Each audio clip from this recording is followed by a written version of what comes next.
In this next clip, we're introduced to Morgan Morrison, a cake maker who has come to the conclusion that her bakery is not just a place of business. It's a place of business with a permanent resident who didn't sign a lease, and the evidence she's been collecting is hard to argue with. Knives, utensils, items that were perfectly placed and perfectly still, just deciding to move on their own. A knife hanging from the ceiling with no logical explanation for how it got there. Objects that have no business relocating themselves, doing exactly that on a regular basis. The kind of activity that starts as a minor inconvenience and slowly becomes impossible to keep explaining away. Hello guys. I did not think that I was going to blow up on ghost talk during work on a Friday morning. I do not have time to answer everybody right now, but I do know that some people are aggravated that they have to sit through 12 minutes of me being long-winded to see the actual footage. So here is a short montage of the footage I have, episodes 4 through 4.5 that I have shared, just so you can see it without having to sit through it. If you have questions or comments, odds are I've probably already answered it in past videos. Feel free to go watch. Okay, talk soon. See you for episode 5.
In paranormal research, a commercial space like a bakery, a location with high daily foot traffic, emotional energy, and decades of human activity baked into its walls, is exactly the kind of environment where a presence can establish itself and grow comfortable over time, feeding off the constant cycle of people coming and going without ever having to reveal itself fully. Now Morgan, being the kind of person who leans into things rather than away from them, has named the entity. His name is Harry, and Harry, as it turns out, has opinions. One day, Morgan and her friend had been in the bakery with a ghost detection app running, and whatever Harry picked up on that day was enough to send both of them sprinting out of the building and straight into the car. I'm gonna kill you. I'm gonna kill you, right? I'm gonna kill you because this dumb you can make me cry. This dumb downloaded the ghost app on her phone, and it is out there in the lobby on charge going off right now. It has not been open. The app is not open. I don't know what to do. I'm not going out there. I'm leaving your ass, Courtney. I can't believe you did this. I cannot believe you downloaded that.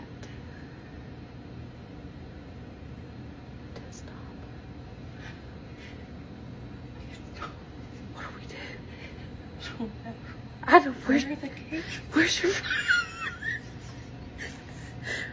your phone on charge? It's on the iPad.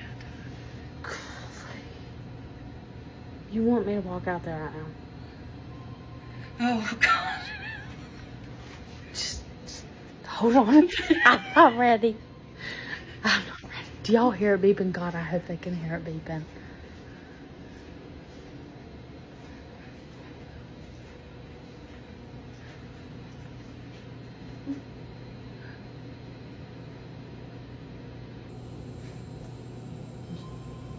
You go first.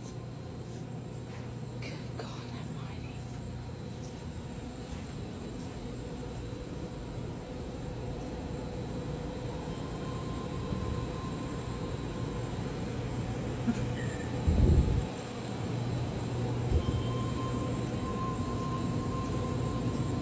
Courtney, Mean. it just said mean. Get out of here. Get out. Jesus. Now, ghost detection apps are one of the most debated tools in the paranormal space, with skeptics arguing they're nothing more than random word generators designed to produce spooky results on demand, and believers pointing to the sheer specificity of certain responses as evidence that something more is going on. But here's what makes this one worth taking seriously. The word didn't come in a vacuum. It came after a sustained period of physical activity in that bakery, and it arrived as a single, direct, unambiguous word with no filler around it. And the comment section was immediately divided on what that word actually meant. Half the viewers took it at face value, Harry announcing his own temperament, a warning of sorts. The other half had a completely different read, that Harry wasn't describing himself at all, but reacting to being recorded, calling them out for treating him like a spectacle. Which in paranormal theory actually tracks. Intelligent entities that have occupied a space for a long time can develop a strong sense of territorial privacy, and being filmed without consent, so to speak, could absolutely provoke exactly that kind of single word response. But whether Harry is mean or simply misunderstood,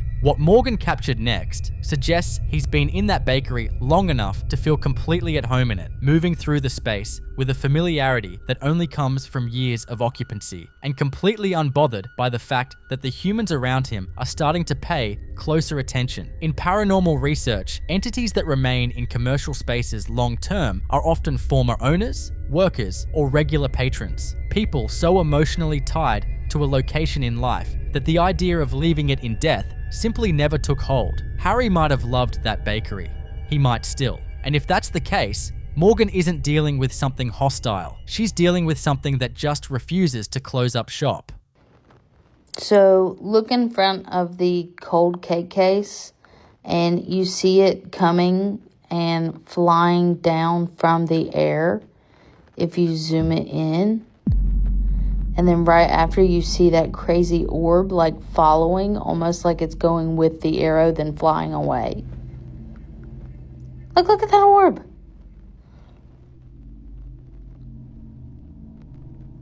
Little spicy thing. So yeah, that's kind of Harry's MO. He likes to make things appear from nowhere, and he loves throwing things. He's actually been very well behaved since I got back from my retreat. However, I did hear that he acted up just a little bit while I was gone. I believe he threw a glue stick at a customer and an M&M at a customer. So yeah, he's just playing around these days. It's really funny. I'll give you some bonus footage. So, okay.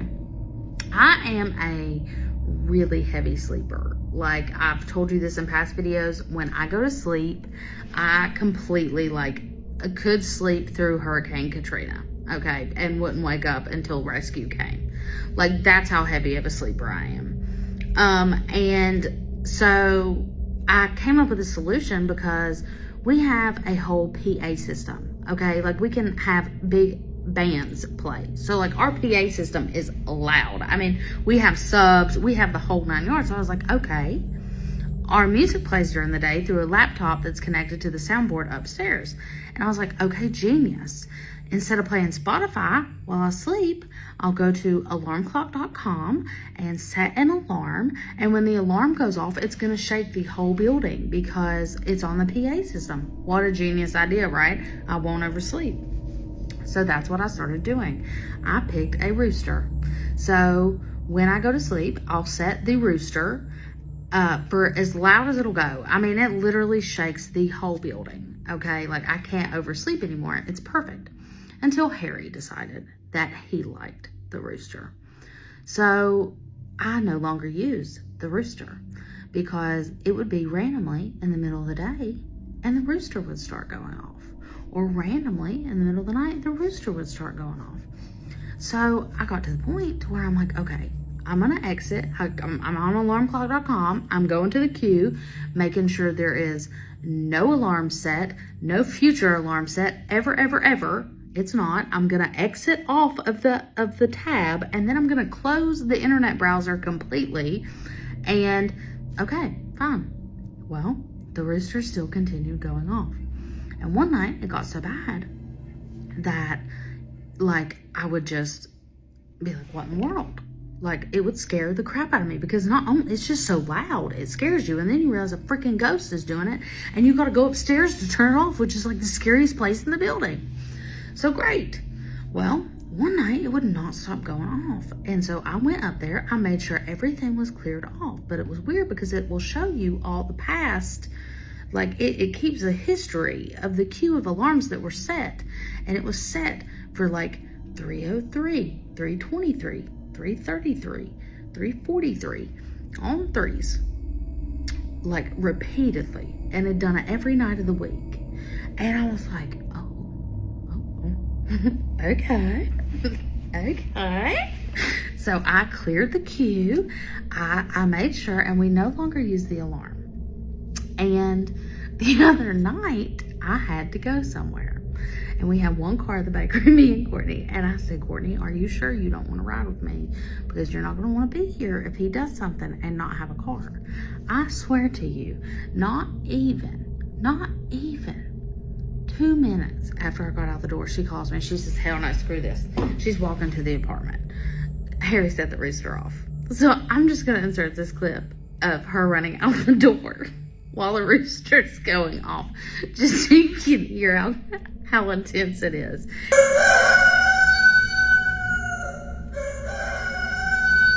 And it's just crazy because the internet browser's not even open. Like, he would have to open the internet browser.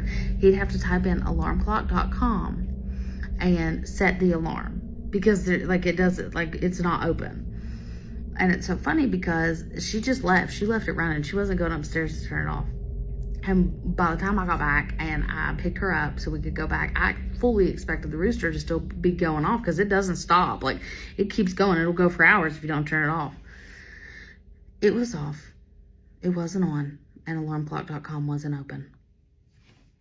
What are you going to do? And then things get even harder to explain. On a completely separate day, Morgan is on the phone taking a cake order, just a normal business call, nothing unusual in the air, when a beeping starts coming from her friend's phone. The exact same alert sound from the ghost detection app, except the app had been deleted. It was gone, uninstalled, no longer on the device, and yet the sound was coming through clearly enough to interrupt the entire room. She heads upstairs to investigate, and that's when she hears it. A voice, faint but present. Something that sounds like it could be Gabby or Harry, or something that has decided that being deleted from a phone is not the same thing as being asked to leave.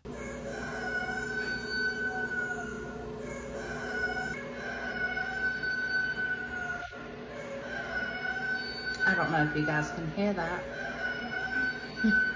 That's the rooster going off while I'm pooping. I hate it here. I hate it here. We get here. We just got here. And we were just sitting in here talking about how heavy it feels in here. And he has a new spiderweb plate obsession. I hate it here. He put the damn rooster off. Almost like a, haha, yeah, you got something.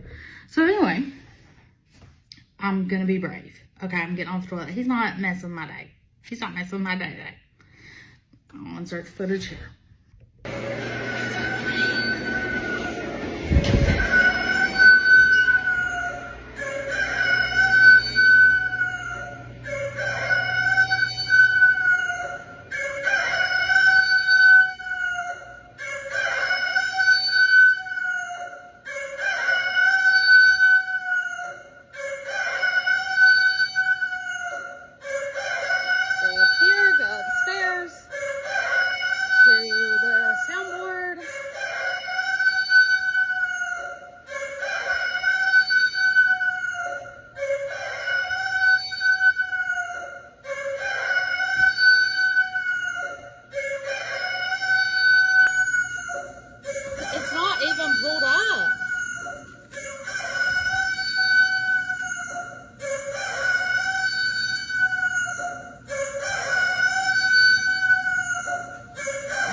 So it said there was an alarm set for 6:15.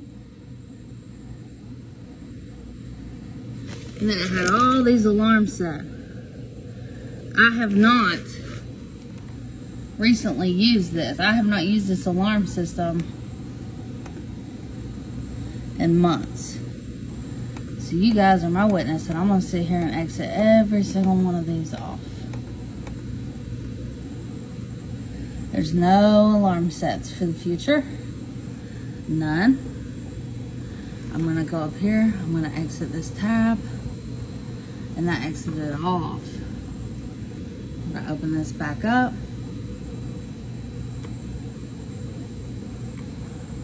And it's on Google.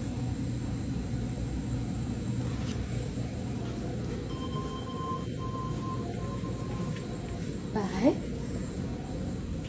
Bye. Footsteps. Oh God. Gary.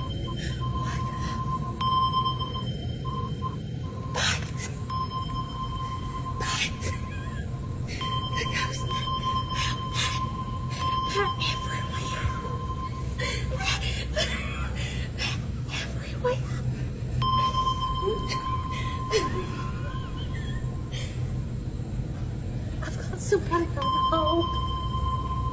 There's red dots all around you. You need to get up now. Get up. I've got somebody on hold right outside the gate corner.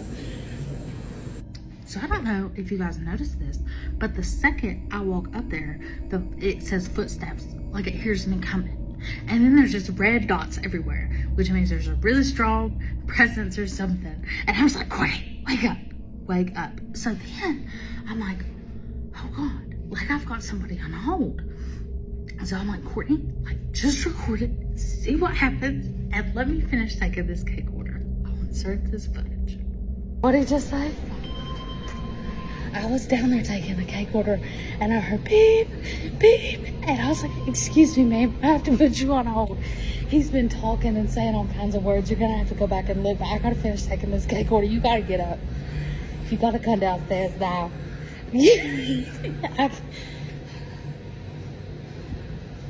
I thought you deleted the app off your phone. You deleted it? Stop. Here, just...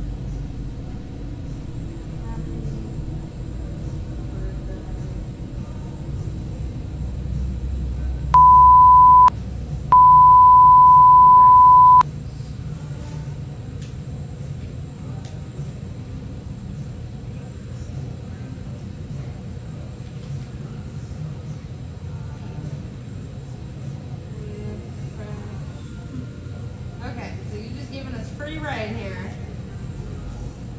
You're just giving us some free reign. Okay, what's your name? Last name?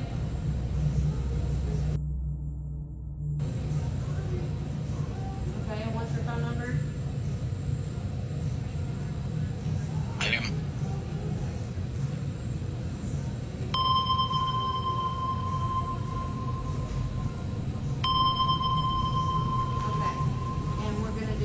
Tomorrow, what time?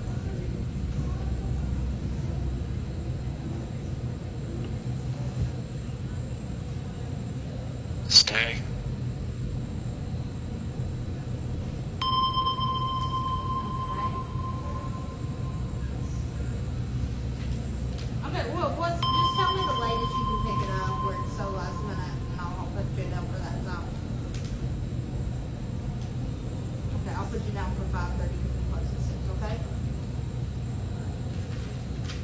Okay, and do you have a card you can cover this with over the phone?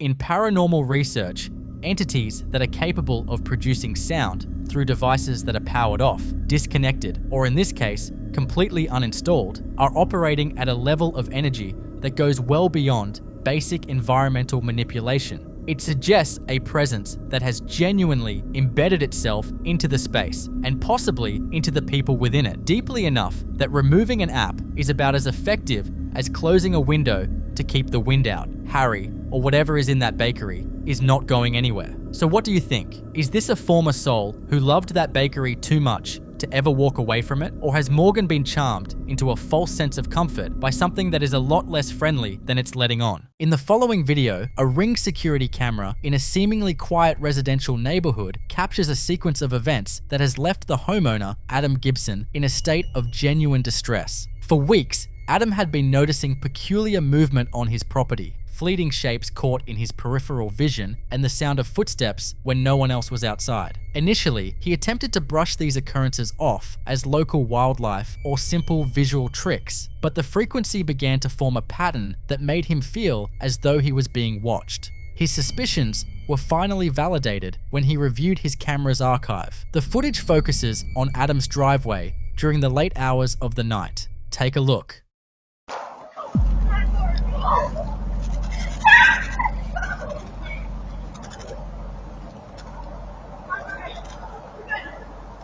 As you can see, a small, dark shape suddenly materializes on the left side of the frame and darts across toward the right. What makes this manifestation so baffling is its translucent quality. The texture of the pavement is clearly visible through the figure's form as it moves. It doesn't run with the heavy, rhythmic gait of a living person, but rather glides with a fluid, unnatural speed before vanishing into thin air just as it reaches the edge of the frame. Adam shared the footage in a paranormal research group on Facebook, admitting he is now scared because the activity has become so consistent. In paranormal theory, such sightings are often categorized as residual hauntings, echoes of the past that replay under specific conditions. However, the fluid speed has led some to speculate this could be a more sentient entity. Is Adam's yard a corridor for energy from another era, or is a spirit trying to communicate? I'll let you come up with your own conclusions.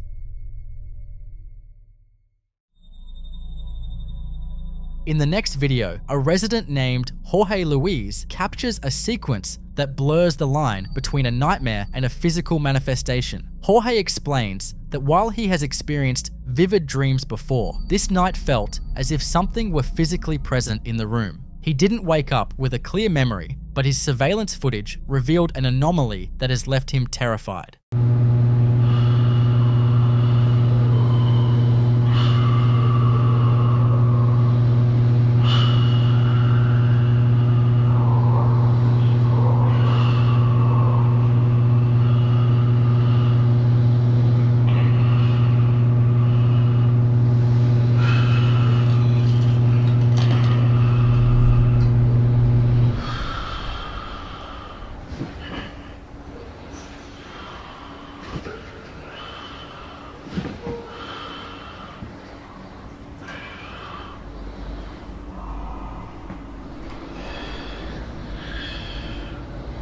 Get away. Get away.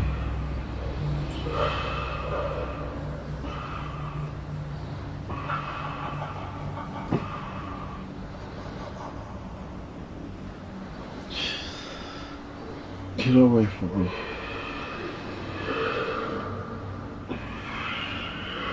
Help.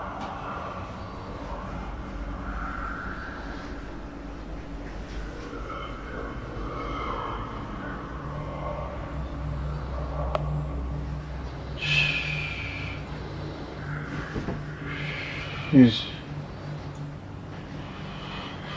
also attacking me. I need help, someone. Help. Help!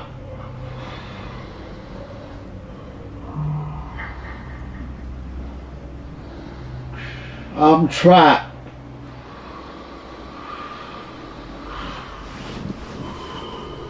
I'm trapped.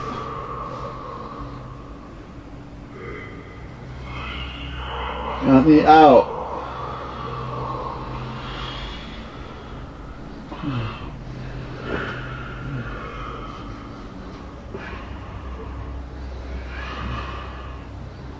I need help.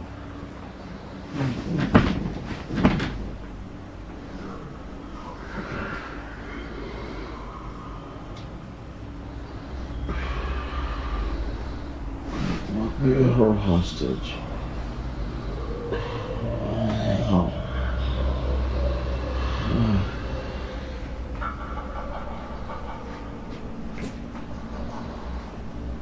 This is my family. Don't take my family. Take me instead. Let them go.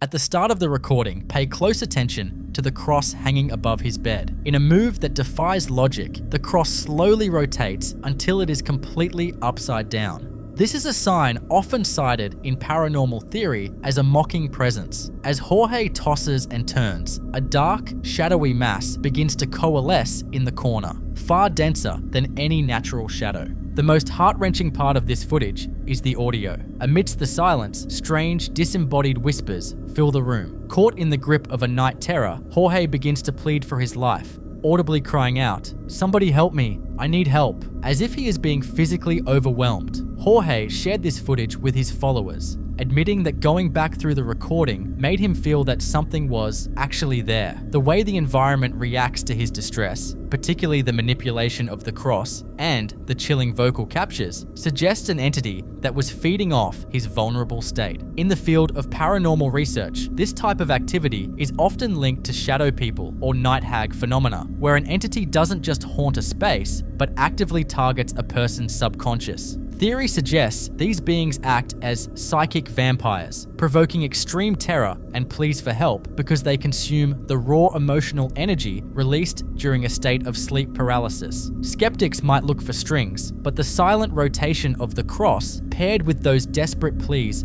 remains baffling. Is Jorge's bedroom a site for spiritual interference, or did he invite something in that refuses to leave? I'll let you be the judge.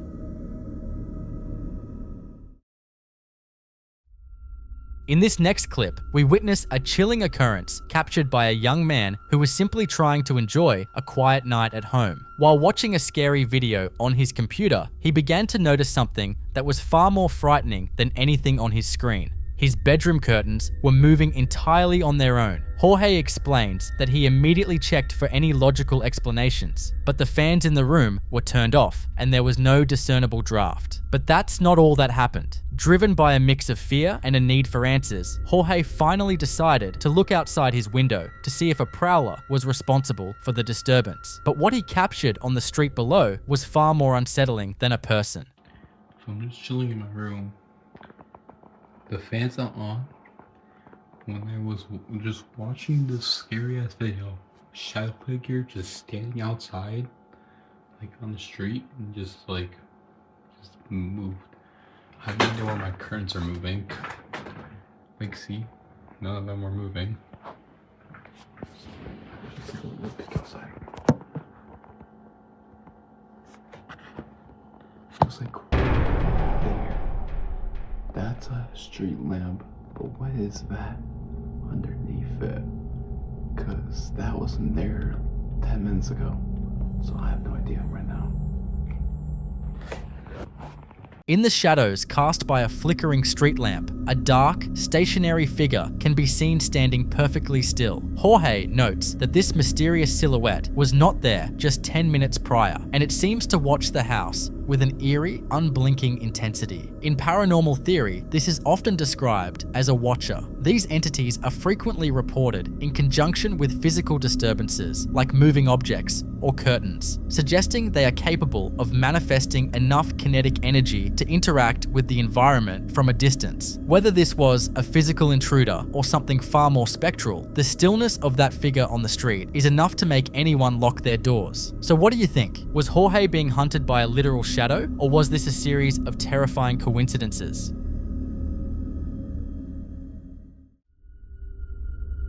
In this next clip, we look at a deeply unsettling series of events captured by a home security camera in the bedroom of a woman named Sam Nicolay. During the early hours of the morning, while Sam was sound asleep, her peaceful night took a dark and heavy turn that would eventually force her to question the safety of her own home. Sam describes experiencing intense, vivid nightmares that night, dreams so oppressive and realistic that she felt a physical weight pressing down on her in the room. When she finally woke up, she felt completely drained, cold, and struck by an overwhelming sense of unease. Driven by a gut feeling that she wasn't actually alone, she decided to check her surveillance footage to see if anything unusual had occurred while she was unconscious. As the footage rolls, pay close attention to the area right beside the bed.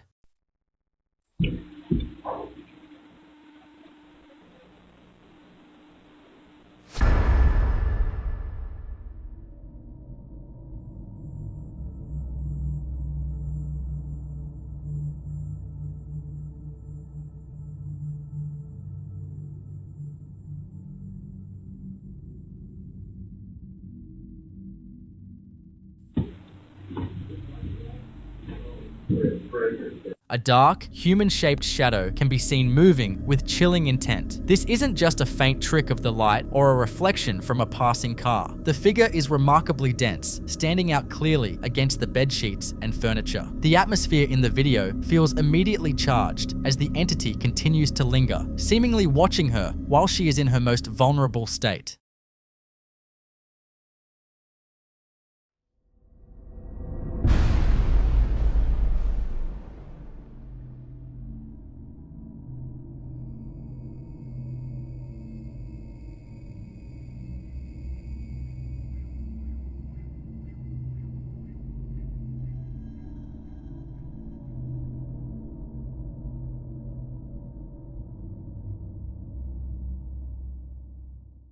Perhaps the most compelling evidence in this case is that this manifestation was solid enough to actually trigger the camera's motion sensor. In the field of paranormal research, this suggests that the entity had gathered a significant amount of kinetic energy. Many investigators believe that these types of presences are opportunistic, likely feeding off the raw fear and emotional distress Sam was experiencing during her night terrors.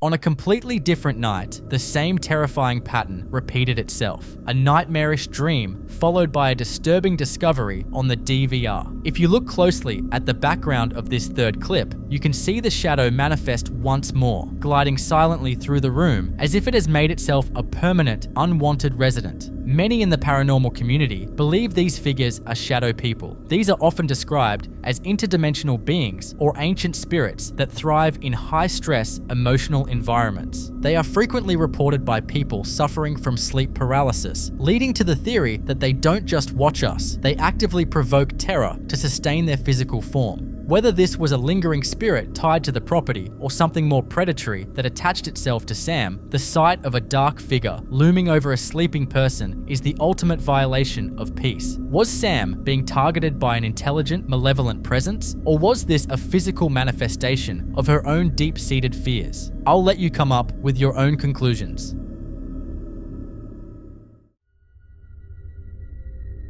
In the next clip, we look at a situation that's as frustrating as it is frightening. A woman recently moved into a new house, and within days, her daughter began hearing an aggressive knocking sound coming from inside the walls of her bedroom. At first, the family tried to brush it off as the usual settling of an old house, but as the activity intensified, it became clear that this was something much more deliberate. The mother asked her daughter to record the audio, and what she recorded is genuinely bone-chilling. In the video, you can see a text overlay explaining the bizarre nature of these sounds. They always happen at night. They move from the exterior walls to the ceiling and back again, and strangely, they never occur when her husband is in the room. I said, do it again, and it does it again. Do it again.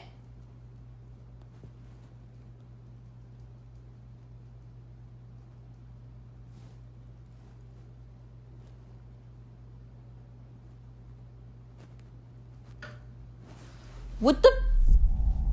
Do it again. One more. Do it again and see what happens. Like, get me out of this. Do it again.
Every time she says, "Do it again," a sharp, rhythmic knocking responds from within the structure of the room. This kind of responsive activity is a classic sign of an intelligent haunting. Unlike a residual haunting, which is more like a psychic recording playing on a loop, an intelligent entity is aware of its surroundings and can interact directly with the living. In the paranormal field, this is often interpreted as a mimic or a poltergeist, attempting to establish a line of communication. By responding to her voice, the entity is demonstrating that it isn't just a random mechanical noise, it's something with a will of its own. The mother's exhaustion is evident as she pleads, "Give me a break," yet the knocking persists, louder and more frequent than before. It's a haunting reminder that once you acknowledge a presence, it often becomes more active in its attempts to be heard. What do you think? Is this a spirit trying to tell its story, or something darker testing the boundaries of its new environment?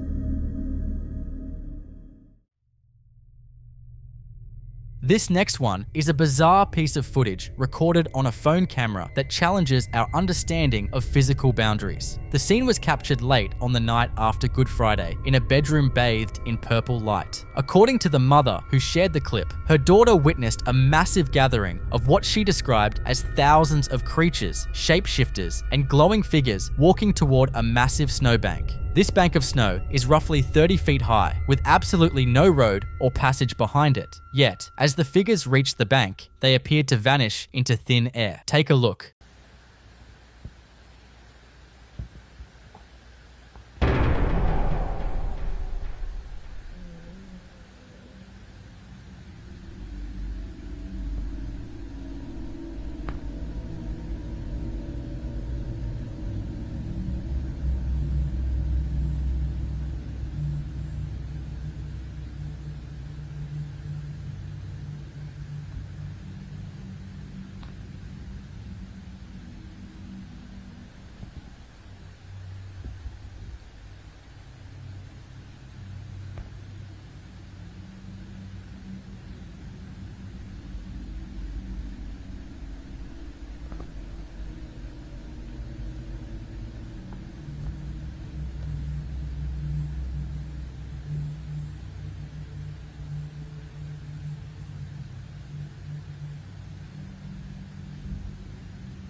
you have to look very carefully at the movement across the white expanse of snow. Something runs across the frame so quickly that even slowing it down barely clarifies its form. Perhaps most baffling is the appearance of a car speeding out of the area, despite the snow being far too high for any vehicle to pass, and there being no road in that direction. The daughter believes she was witnessing a portal as the entities and the vehicle simply disappeared upon reaching a certain point. Among the crowd, she reported seeing giant figures, one of which reportedly looked directly into her second-story window. Other creatures appeared to be carrying what looked like newborns under their arms. Because this was recorded on a handheld phone camera rather than a fixed security system, many of the typical explanations like lens flare or infrared dust reflections don't easily apply here. The movement is erratic and seemingly independent of the camera's position. In paranormal theory, areas where multiple entities of different types are seen manifesting and disappearing are often called window areas. These are believed to be spots where the veil between dimensions is thin, allowing various beings to cross into our world momentarily before returning. So what do you think? Was this a rare glimpse into a hidden gateway, or a series of visual anomalies caught in the purple glare? I'll let you come up with your own conclusions. In this clip you're about to watch, we are stepping onto the grounds of a property that should be a quiet horse farm, but has recently become the center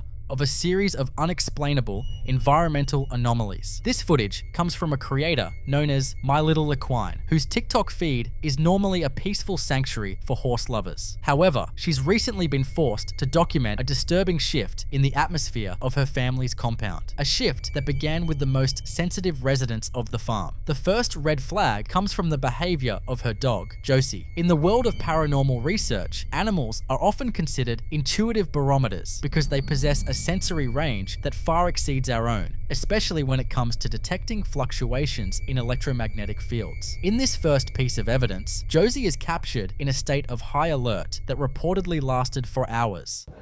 So, I'm recording this just in the off chance that no one believes me. Maybe I can catch it.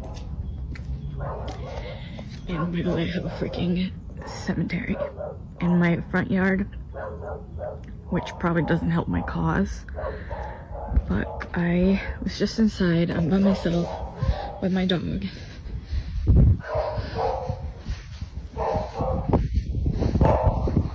She's up in that room upstairs. You can really hear her working from here.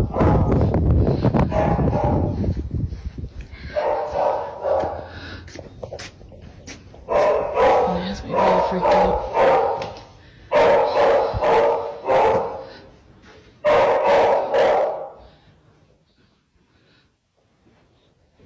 Josie? Josie?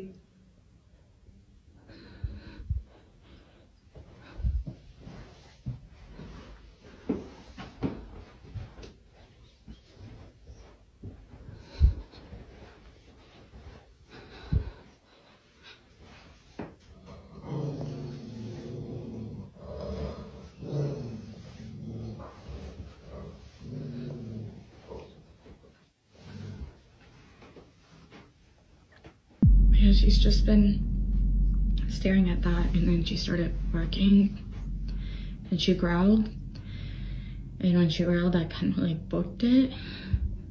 I don't really know, like, that's usually like her stance while she's waiting for me to come home, and I'm just like, is she waiting for someone to walk out of that closet? Like,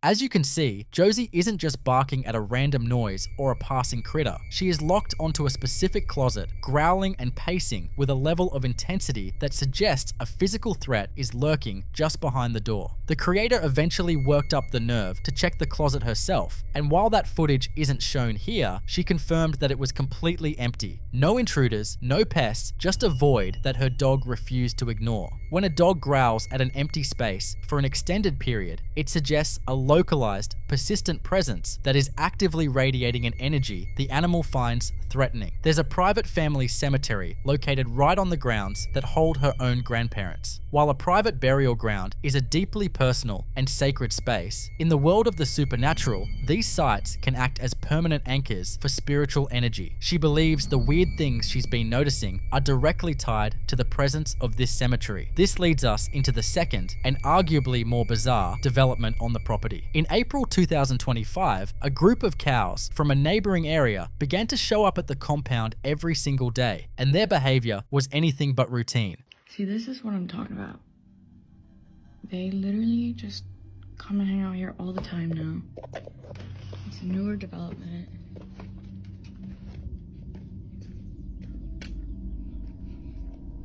Like, why? They just kind of come and literally graze around this area. And they just kind of will freeze and won't move. So, yeah.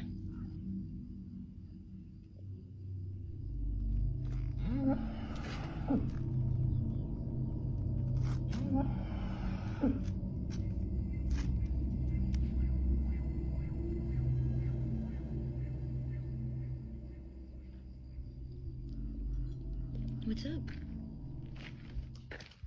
Instead of grazing or wandering as cattle usually do, these cows gather in a tight, deliberate formation directly around the cemetery. They don't just stand there, they freeze, remaining perfectly still for long periods while emitting strange, low-frequency noises that the creator describes as unlike anything she's heard from cattle before. In the comments, many viewers have dubbed this summoning behavior. From a grounded perspective, you could argue that the cows are simply attracted to a specific type of grass or a mineral deposit near the fresh dirt of the graves. However, the logic pivot here is the ritualistic nature of the gathering. Herd animals typically only cluster like this when they are under threat from a predator, yet there is no predator in sight. They are focused entirely on the burial site. In many cultures, cattle are seen as highly spiritual animals, capable of sensing thin places, areas where the veil between the physical and spiritual worlds is particularly porous. The escalation on the compound doesn't just affect the family and their livestock, it has begun to impact outsiders who step onto the property. In this next clip, the atmosphere at the farm reaches a peak of tension during a routine food delivery. It's late at night, and as the delivery driver pulls into the driveway, the cows have returned, but their behavior has taken on a much darker, more aggressive tone under the cover of darkness.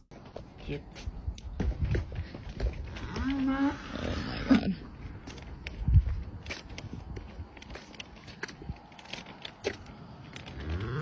Hi. Okay, Thank thank you. you.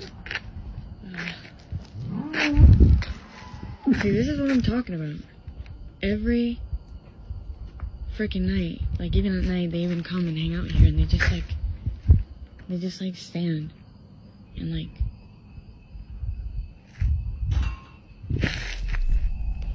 Are you for real right now?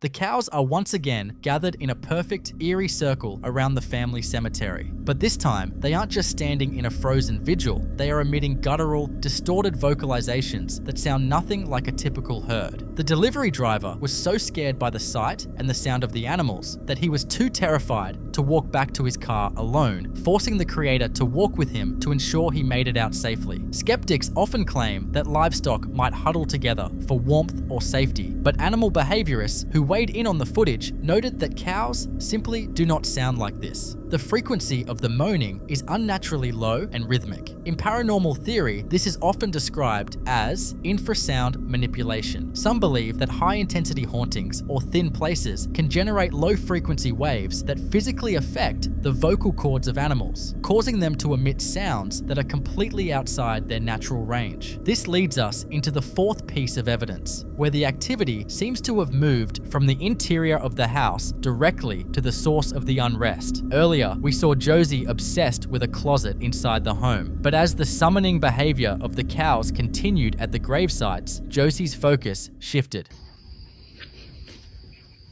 Josie.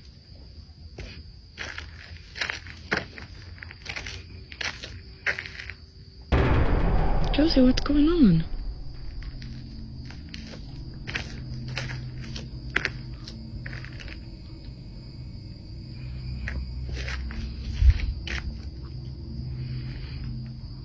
The dog is no longer barking at the house. She is now standing at the edge of the cemetery, completely still, staring into the empty space between the crosses. She isn't growling anymore. She is in a state of hyperfixation. In the study of hauntings, this transition is significant. It suggests that the entity or energy that was once visiting the house has now fully manifested at its anchor point, the cemetery. Dogs are known to track movement that the human eye can't perceive, and Josie's silent, intense stare suggests she is watching something move through the graveyard, something that the cows are also acknowledging with their nightly rituals. This final piece of evidence brings the entire timeline into a terrifying focus. While we have seen the animals reacting to an invisible force for weeks, the creator discovered that her security system actually captured the entity itself on the same day the delivery man came to her house.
In paranormal theory, shadow people are often described as dense, interdimensional entities that lack a human form but possess a distinct, heavy mass. The fact that it triggered a physical motion sensor is the ultimate proof. A camera glitch or a trick of the light doesn't trip a sensor, a physical body does. This suggests that the summoning behavior we saw from the cows wasn't just a strange animal quirk. They were acknowledging the arrival of a manifestation that has now gained enough physical density to interact with the property's security system. When you tie this back to the private family cemetery, a more creative, albeit darker, picture begins to emerge. In some folklore, certain burial sites are guarded by grims or watchers, entities that are either tethered to the souls of the deceased or drawn to the site of the dead to act as a territorial boundary. This shadow figure seems to be the source of the property-wide unrest. It started in the closet, moved to the graves, and is now patrolling the grounds. The animals aren't just acting weird, they are reacting to a shift in the hierarchy of the land. So, what do you think? Is this a guardian spirit protecting the ancestors, or something much more ancient that has claimed the cemetery as its own? I'll let you come up with your own conclusions.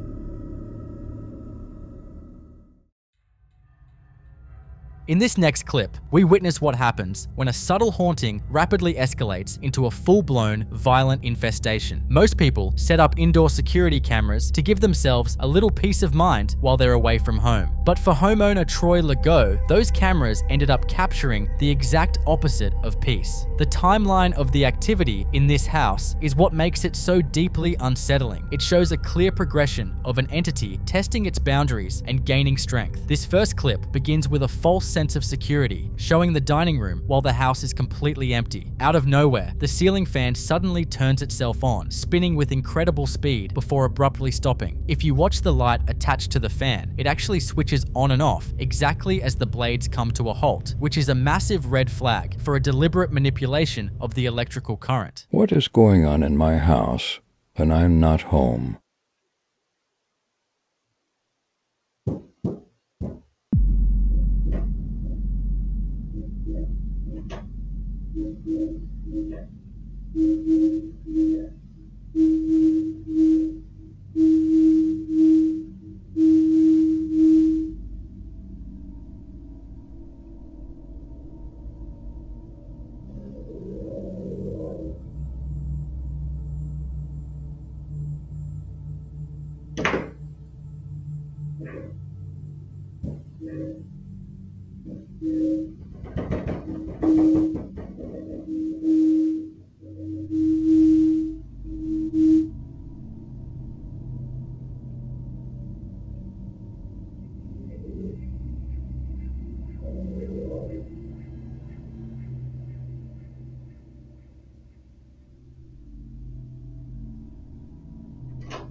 As if the fan wasn't enough, look at the background of the shot. A closet door slowly creaks open and clicks shut entirely on its own, repeating the motion several times. If you listen closely to the raw audio, you can even hear a faint growling and a rhythmic knocking coming from that area. In paranormal research, entities often start with these smaller, glitchy movements to test the waters and build up kinetic energy. Whatever invaded Troy's home quickly realized it was being watched, and the physical manifestations only grew stronger from there. The next day, that same closet door continued to act up, but the entity began interacting with much heavier objects to prove its presence. It's happening again.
You can see the tablecloth being noticeably tugged by an invisible force, but the real kicker is the heavy wooden dining bench. It gets dragged across the floor with a loud, jarring scrape, almost as if whatever that entity is wanted to pull the bench into the closet. Moving solid wood takes a significant amount of energy, proving that this is no longer just a passive, residual spirit replaying a past event. This is an active, intelligent presence. On a separate day, the focus shifts from empty rooms to the people living inside them. Troy's son is just trying to distract himself and regain some sense of normalcy by playing video games. But the entity decides to make it completely clear that the family is no longer welcome there. As objects start shifting and moving around him once again, the boy finally reaches his breaking point. He drops his controller and gets the hell out of there, realizing that even in the middle of a gaming session, he's being hunted.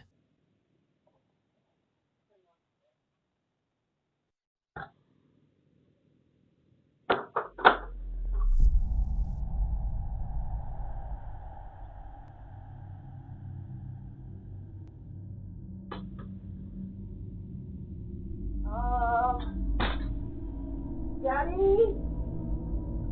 Daddy, it's happening again. Daddy? Daddy? I don't like this. Daddy, I don't like this.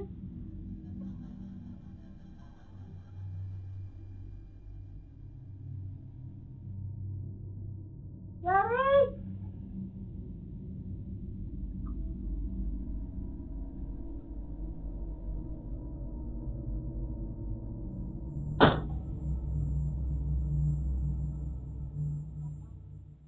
While moving furniture is terrifying, coming face to face with the entity is a completely different level of nightmare. In this next piece of evidence, the man's son is hanging out in his room when that same problematic closet door slowly swings open. But this time, it isn't just an invisible force. According to the family, the son actually saw a distinct, terrifying face peering back at him from the pitch black space inside the closet. His blood-curdling scream as he bolts downstairs in absolute terror tells you everything you need to know about what was looking at him from the dark. Ah! Oh! Mama! Mama! Mama!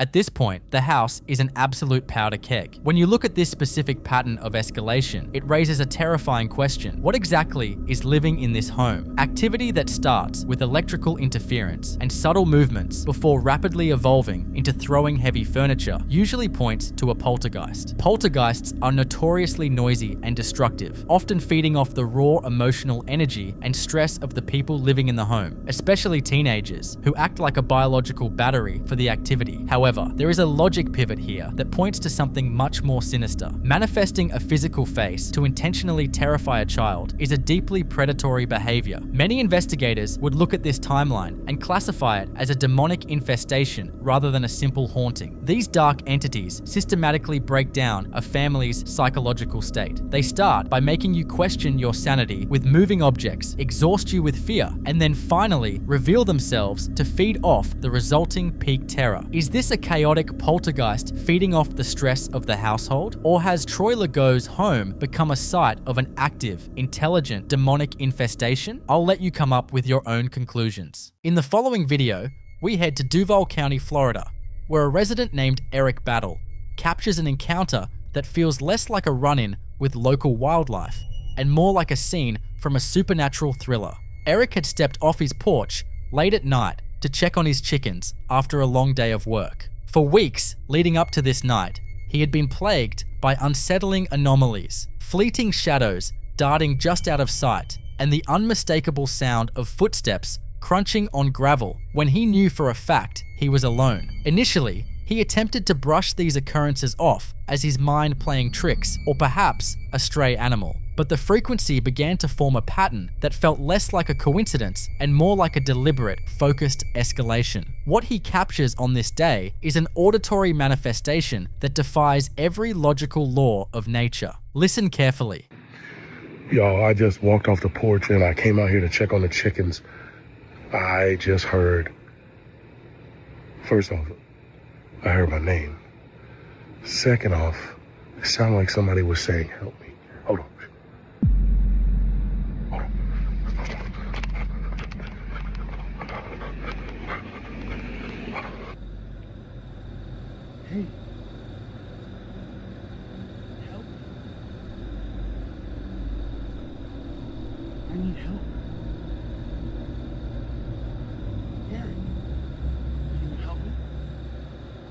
In paranormal research, this specific phenomenon is often referred to as mimicry, a predatory tactic used by certain entities to lure individuals away from the safety of their homes and into the darkness. The atmosphere shifts instantly from curiosity to deep-seated confrontation as Eric ventures further into the brush to find the source. However, on a separate day, the entity demonstrates that its influence on the property has evolved from mere sound to physical manipulation. Take a look.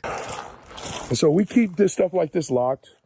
We keep stuff like this locked because, like I said, crackheads. Let's check to make sure it's locked. Door's locked. This is the trailer that I was worried about. Did you fucking see that, bro? Look, I'm telling you, bro. What the fuck? Okay, we're just gonna peek in. Oh my, what the fuck? There's fucking walking around in this motherfucker, bro.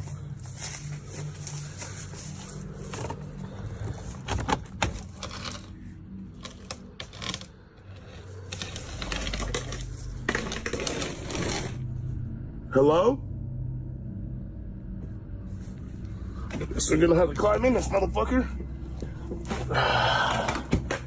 Probably should have brought my gun.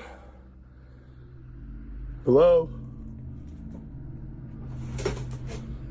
Fuck! Y'all fucking heard that shit. Hold up, man. It's happening all around me right now. Like it's the worst that it's ever been.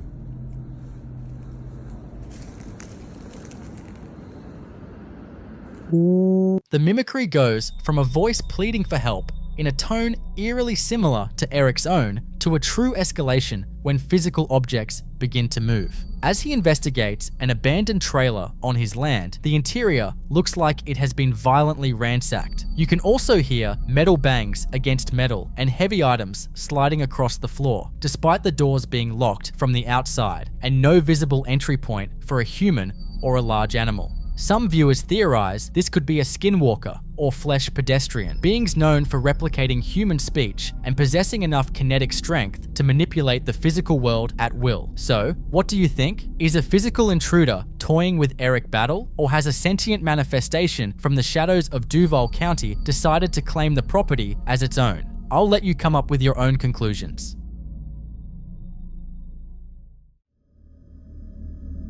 This next clip comes with a story that starts the way most of these do, with a parent who didn't initially believe their child and a CCTV playback that changed everything. The setting is a standard family bedroom where a couple and their 2 children had settled in for the night, all sharing the same bed. It was intended to be an ordinary, comfortable night, but the footage recorded in the dark reveals an interaction that is difficult to process.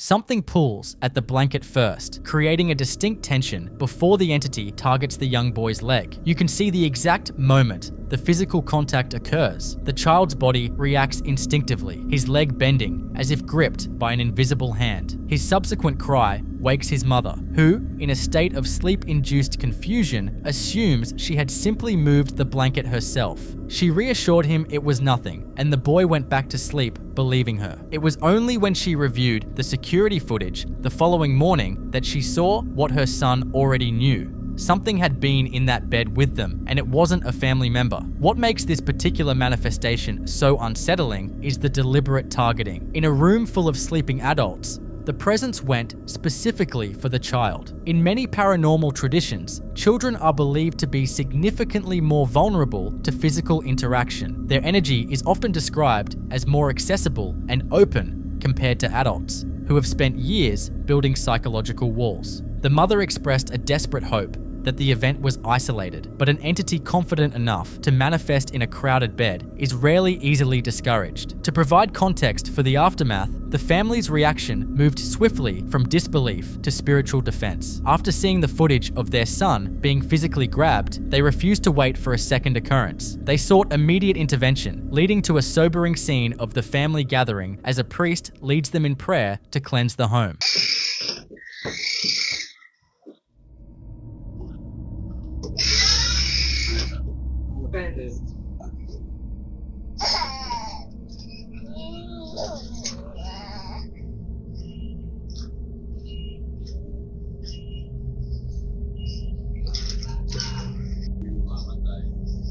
Sumainyo ang Panginoon, sumainyo ang palagi ng pangyarihan Diyos, Ama, Anak, Espiritu Santo.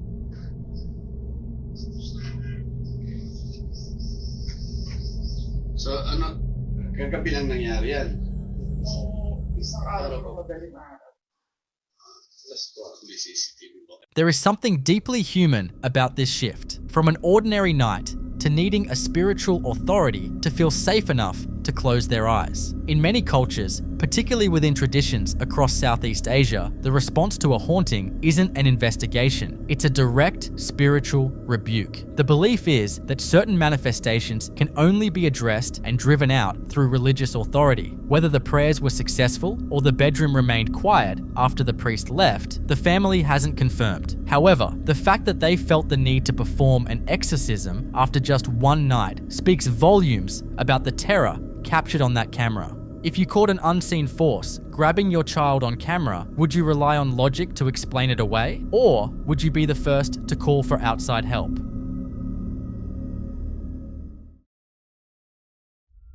This next video takes us to Texas, where a woman named Alicia shared a series of distressing events on behalf of her brother. Moving into a new residence is intended to be a fresh start, but for him, the atmosphere quickly became oppressive and volatile. It began with the standard, peculiar sounds of a building settling, but soon evolved into high-energy physical manipulation that suggests a powerful entity has claimed the space. The following footage captures the moment the activity crosses the line from unsettling to dangerous.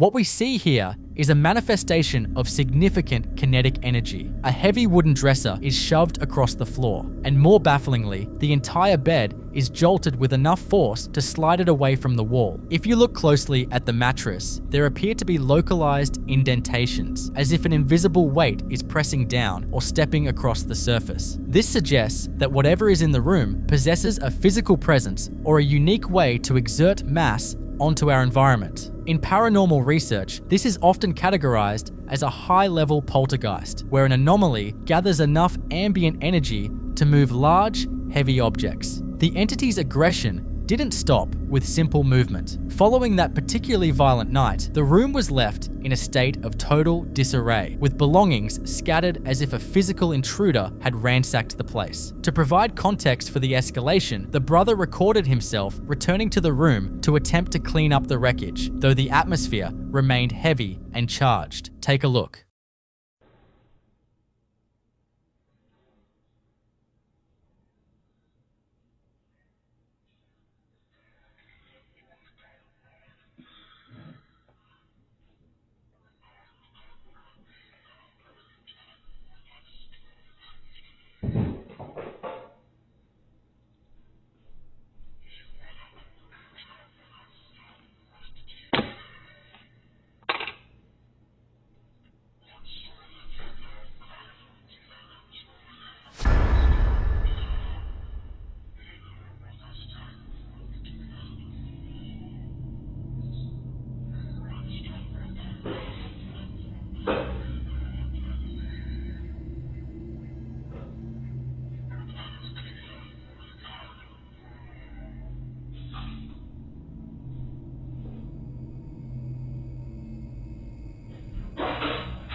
There is a school of thought in the paranormal world that suggests confronting such entities with aggression, specifically shouting or cursing, can effectively end a haunting. The theory is that by demonstrating a total lack of fear, you remove the emotional fuel the manifestation needs to interact with the physical world. If the entity is feeding on anxiety, an assertive, angry response might break its cycle of influence. However, given the sheer physical power required to move a bed, others argue that this might only provoke a more violent response from a territorial presence. In cases this intense, many believe that simple household cleansing like sage or holy water may be insufficient, and that a professional investigator or spiritual authority is required to properly address the inexplicable energy. Was this a poltergeist hitting its peak energy, or something more malevolent asserting its ownership over the new tenant? I'll let you come up with your own conclusions.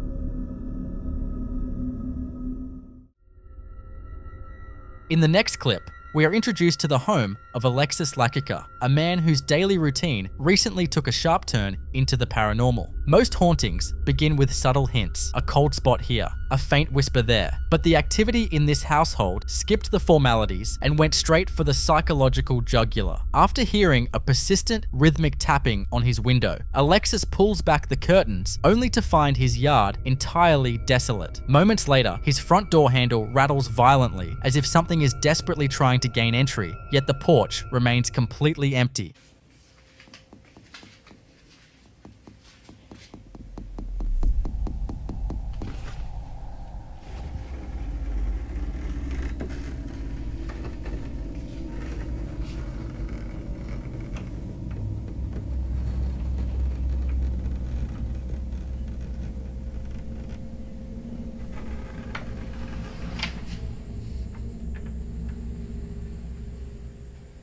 In the world of paranormal research, this is often interpreted as an entity testing the locks, gauging the resident's fear level to see if it has enough energetic fuel to manifest more aggressively. But the most chilling escalation occurred several nights later at exactly 12:55 a.m. when the silence of the house was shattered by a mechanical performance. Alexis was drawn into his living room by the sound of electronic music and disjointed phrases emanating from the darkness. Watch closely. ¿Me escuchan? ¿Qué quieres? Déjame en paz, aquí vivo yo. Sí, siempre. Si esto siempre lo dejamos apagado. Apagado. Sitting on a chair was a children's zebra toy performing its preset songs, despite the fact that the power switch was clearly flipped to the off position. This isn't just a simple battery fluke, it's a direct manipulation of the device's internal circuitry. As he tries to process the toy's behavior, a nearby electronic keyboard joins the performance on its own while no one is at the keys. This multi-layered activity suggests an entity that has moved past the testing phase and is now exerting physical control over the environment. Many researchers believe that spirits find modern electronics easier to trigger because they can siphon ambient electrical energy to produce a physical result with minimal effort. It is a calculated move designed to ensure the entity remains the center of attention. Alexis is left standing in a dark room, surrounded by off devices that seem to have developed a sentient mind of their own. If you walked into your living room at midnight to find your off toys throwing a concert, would you try to debunk the wiring, or would you be packing a bag before the second verse? The following video you're about to watch was taken off the security camera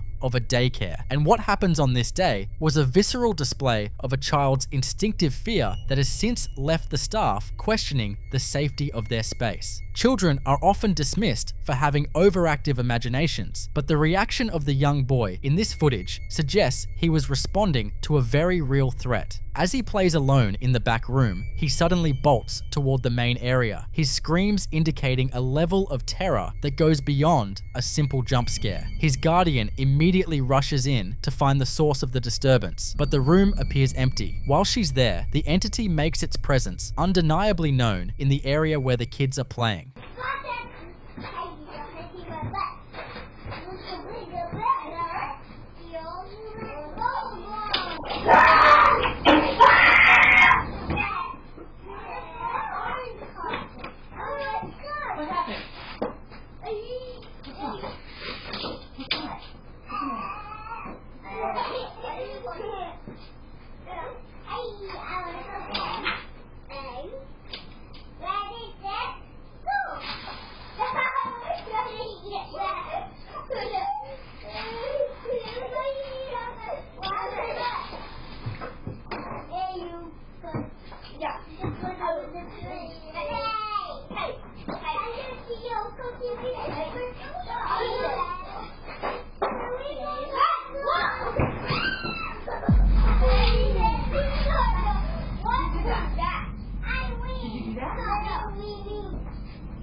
knocked this over?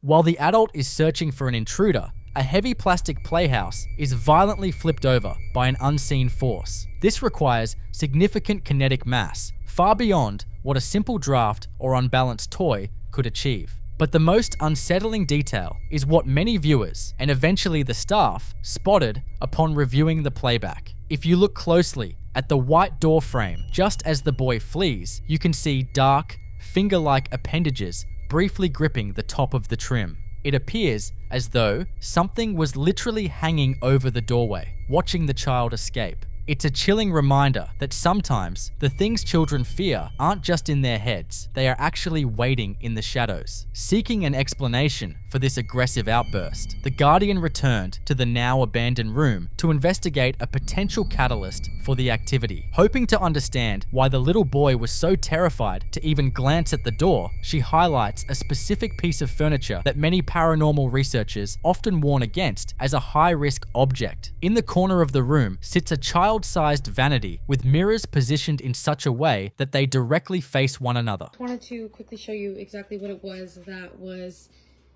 scaring the little kid that my mom was watching. So pretty much, so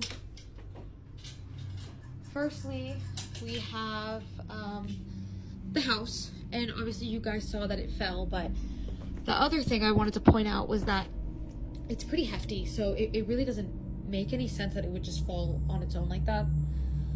So that's just something I wanted to point out. And this is the room. The crazy thing about this is that there was like markings at the top of the entranceway of like the doorway, and I guess in the video you can see hands gripping onto the doorway. I don't really know what to make of that. I thought at first that it was like bugs or something like that, but it looked almost like two hands like gripping on the top, like leading into this room, just like. But the main thing, and the reason that the little boy was screaming, is actually in here. We have this covered up for a reason.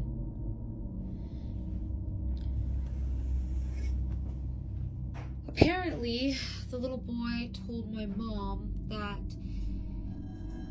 he saw a face in these mirrors.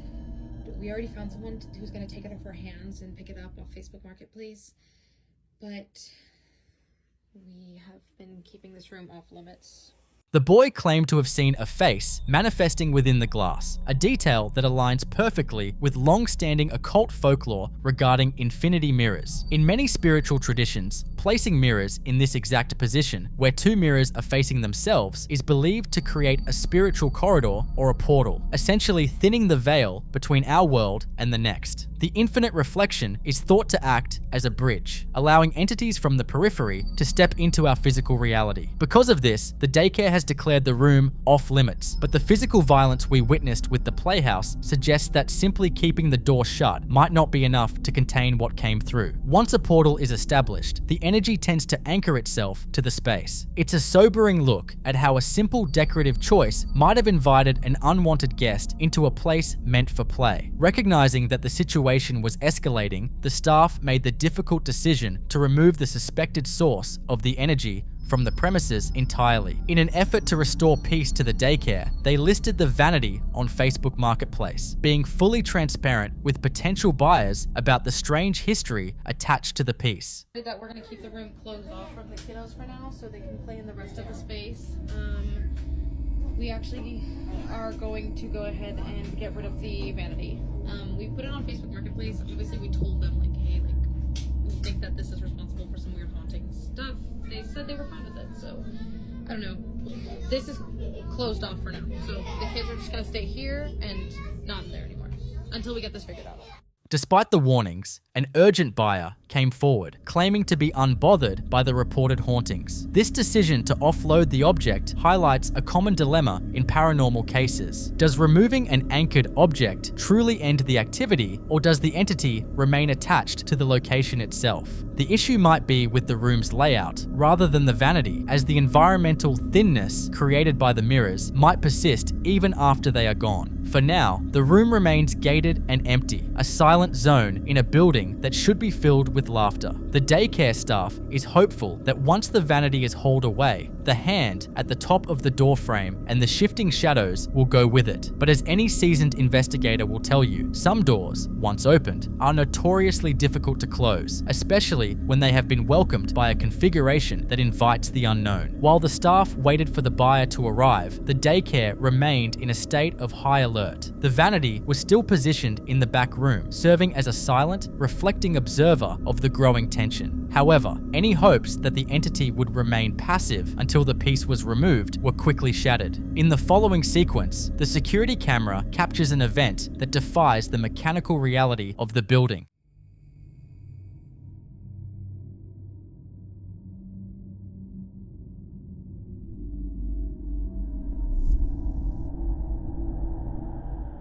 The door leading into the restricted room, which had been firmly latched shut to keep the children out, begins to swing open with a slow, deliberate motion. There are no drafts in the building strong enough to disengage a physical latch, yet the door moves as if pushed by a steady, invisible hand. The fact that the vanity remained in the room during this manifestation suggests a defensive posture from the entity, as if it were asserting its claim over the space before its anchor could be taken away. This kind of interaction is frequently reported in homes where a haunted object is about to be removed. The activity often spikes in intensity, becoming more overt and aggressive. It's as though the presence is no longer content with subtle hints and has moved into a phase of direct physical defiance, making it clear that it won't be ignored. As the tension continued to mount, the staff decided to use a common piece of children's equipment to monitor the room from a distance. One walkie-talkie was left in the back room alongside the vanity, while the other remained with the staff in the main daycare area.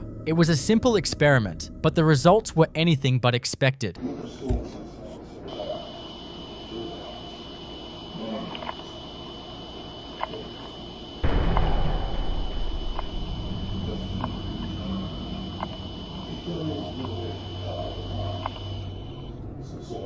Through the static of the walkie-talkie, a series of rhythmic, deliberate sounds began to emerge. These weren't just the random pops of interference. They sounded remarkably like heavy, measured footsteps, or perhaps a persistent tapping on a wooden surface. The regularity of the noise suggests a sentient source, something pacing the restricted room while the door remained shut. In paranormal investigations, this is a classic manifestation of an entity using communication devices to bridge the gap between the unseen and the audible. Since the other walkie-talkie was directly in the presence of the portal mirrors, it's theorized that the device was acting as a microphone for the activity occurring in that thinned reality. There's a specific irony in using such a brightly colored, cheerful toy to capture something so ominous. It reinforces the idea that this presence has fully integrated itself into the daycare's environment, utilizing whatever objects are at its disposal to signal its existence. The final confirmation of the room's energy came through a physical sweep. The Guardian carried the walkie-talkie through the daycare to determine if the interference was widespread or localized. As she moves between the main hallway and the threshold of the restricted room, the difference in auditory feedback is startling.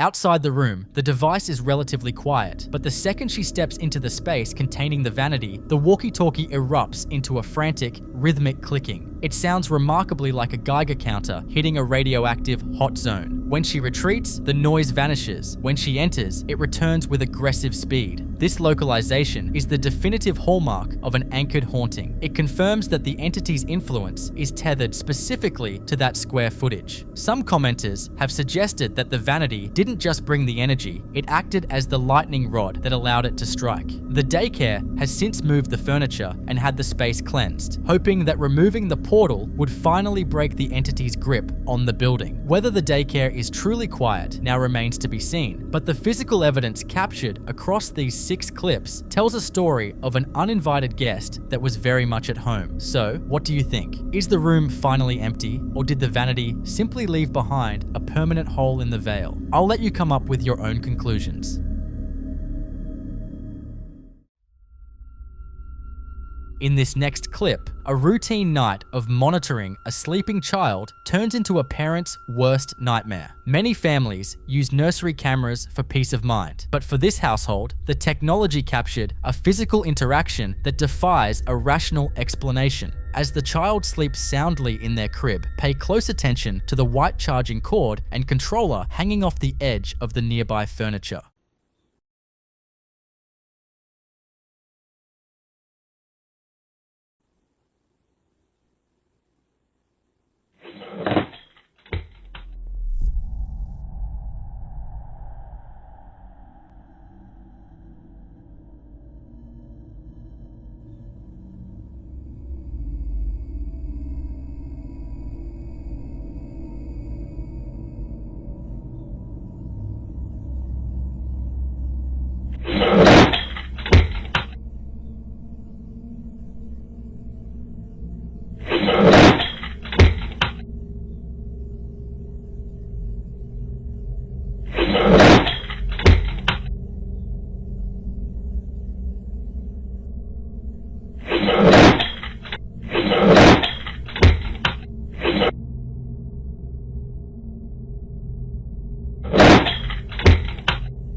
From the deep shadows beneath the crib, a small, pale, hand-like manifestation reaches out and distinctly grips the cord, pulling it downward with deliberate force. The child instantly stirs, as if sensing a presence in the immediate vicinity. In paranormal research, these partial manifestations are particularly chilling because they suggest an entity that has gathered enough energy to form physical appendages. The shape of the hand appears small, leading some to speculate it could be a child's spirit, but the aggressive nature of the movement has others fearing a more opportunistic presence. It is a stark reminder that even in the supposed safety of a nursery, we may not be as alone as we think. The activity in the home didn't stop with subtle tugs on a wire. The next day, the homeowners decided to take a more proactive approach after a series of unexplained events left them feeling uneasy in their own space. They set up an infrared camera to monitor the main living area while the entire family was out of the house, hoping to catch a glimpse of whatever was causing the disturbances. What they captured instead was an auditory assault that suggests an intelligent and seemingly territorial presence.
Amidst the normal background noise of the empty house, the silence is suddenly shattered by a massive, booming bang that sounds as if it's coming from right next to the camera lens. The force of the sound is so intense, it causes a visible distortion in the audio feed. But the most chilling part happens just seconds later. As the echoes of the bang fade, a clear, deliberate, and very human-sounding shh is heard, as if the entity is mocking the recording device, or perhaps hushing the house itself. Later in the same recording, the homeowners also captured the distinct sound of whistling and witnessed clothing hanging on a rack, moving on its own. This combination of physical manipulation and vocal mimicry is a hallmark of a high-energy haunting, where the entity is no longer hiding, but actively engaging with the environment. For these residents, the shh was the final straw, a direct sign that whatever is in their home knows they are watching. Is this a spirit asserting its dominance over the home while the owners are away, or is it trying to warn them of something even more malevolent lurking in the walls? The following clip you're about to watch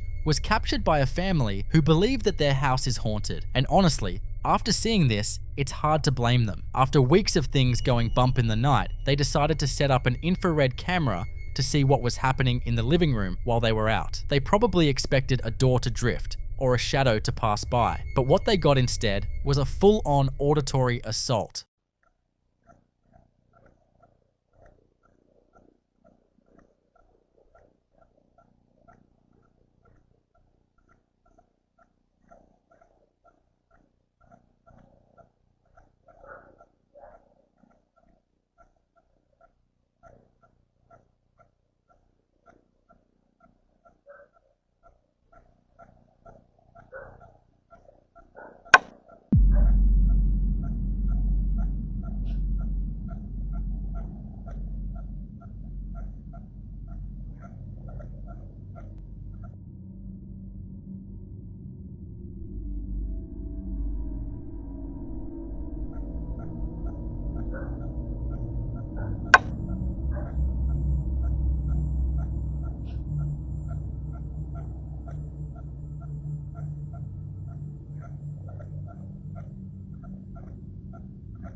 Right in the middle of the quiet, empty house, there's this massive, booming bang that hits so hard it actually distorts the audio feed. It's not just a settling floorboard, it's a localized burst of energy. But the real hair on the back of your neck moment happens seconds later. As the echo fades, you can hear a clear, very human sounding shh. It's as if the entity is mocking the camera or telling the house to keep its mouth shut. Some eagle-eyed viewers even pointed out a faint sniffing sound right before the hush. To top it off, they later caught the sound of whistling and saw clothes on a rack moving by themselves. This isn't just a residual haunting, it's an entity that's fully aware it's being watched and seems to be getting a kick out of performing for the lens. The activity didn't remain a silent observer for long. It soon began to respond directly to the family's attempts at communication. In this next sequence, the mother and her children decide to test if the presence in their hallway is capable of following instructions, treating the encounter not with fear, but with a surprising level of curiosity.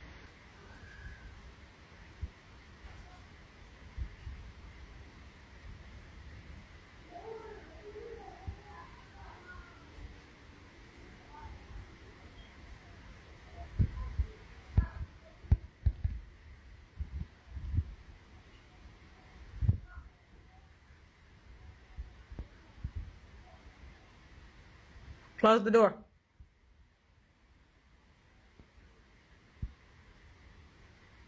Can you close the door, please?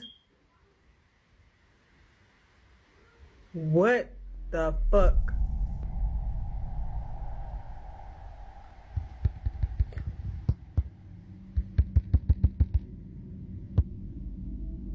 Let me ask.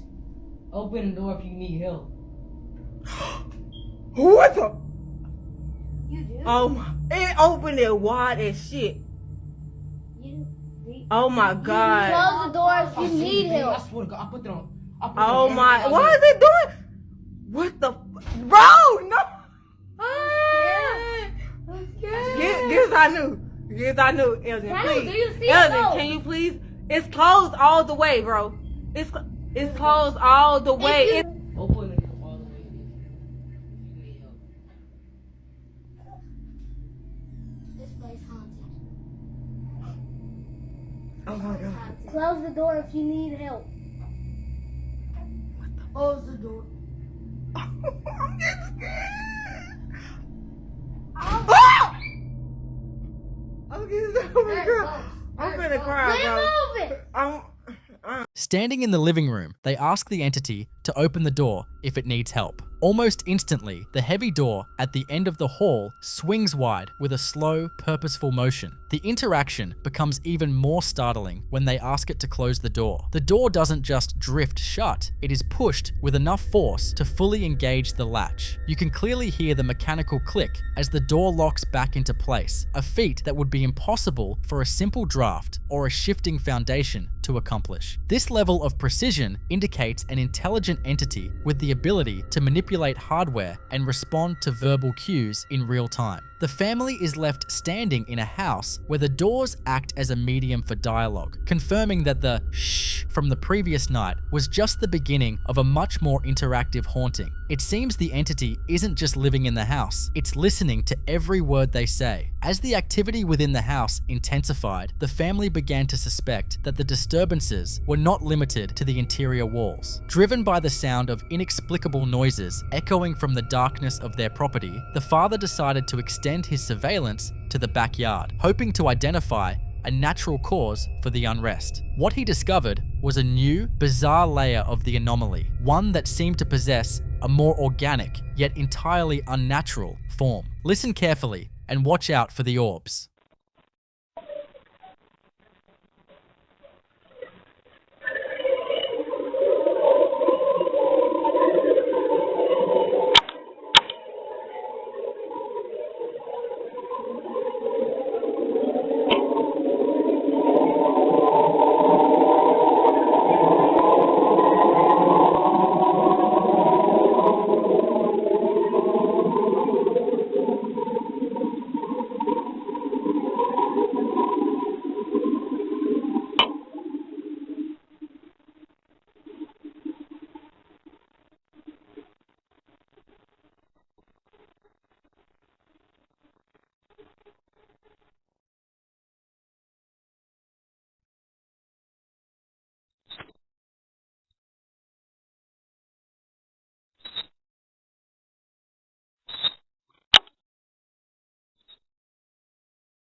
In the grainy night vision footage, what appears to be a large, bird-like creature is seen momentarily before the atmosphere is flooded with strange orbs of light. These aren't the typical dust motes or insects often dismissed in paranormal videos. These orbs possess a self-luminous quality and a level of intentionality in their movement that causes the camera's digital tracking system to visibly struggle. It frantically pans and zooms, unable to lock onto the rapidly shifting light sources that appear to be playing a game of hide and seek with the lens. The father noted that these visual anomalies are consistently accompanied by unusual, sharp sounds that seem to originate from the air itself. This expansion of the haunting suggests that whatever is interacting with the family isn't just claiming a room, it's claiming their entire environment. The presence is no longer just the thing in the hallway, it has become a pervasive shadow that covers every square inch of their lives, waiting for the cover of night to manifest its most bizarre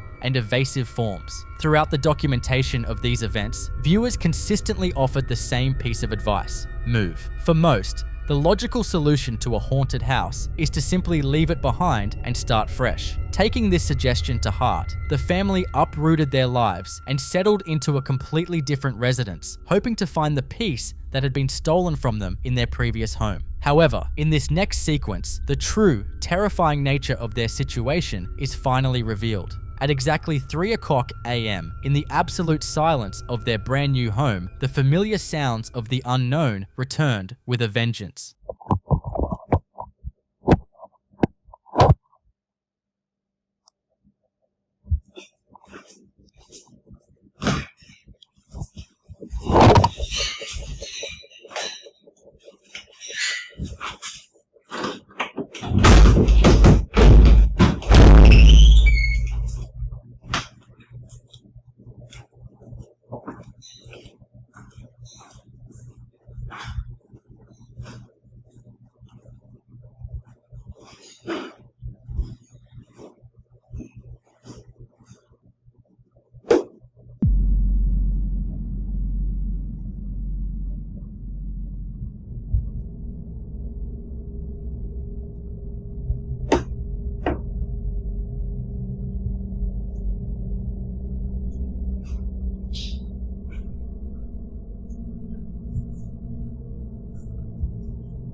Despite using software to strip away the white noise, the audio remains sharp, with the sounds of deliberate knocking and heavy objects falling from shelves in the distance. The father, audibly exhausted, addresses his audience with a chilling realization that changes everything. He confirms that this is his new house, yet the activity remains unchanged. This is the definitive moment the narrative shifts from a haunted house to a haunted family. In paranormal terminology, this is a person-centered haunting, where the entity is anchored not to a physical structure or historical site, but to the individuals themselves. Moving 1,000 miles away wouldn't make a difference. The shh and the shadows are traveling with them in the moving truck, making it clear that there is no geographic escape from what has chosen them. In the final and most conclusive piece of evidence, the father decides to confront the presence in their new kitchen, seeking a direct answer to the question that has been haunting them more than the entity itself. Sitting in the middle of a room that should be a sanctuary,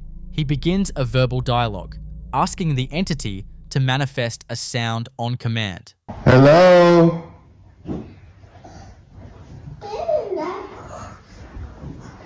Can you make a noise? Can you make a loud noise?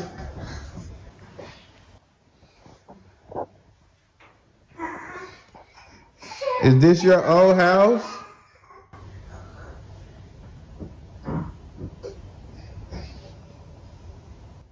Have you been following us?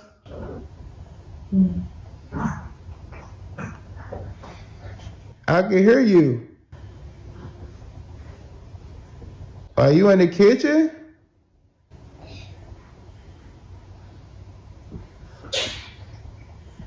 Can you knock 2 times?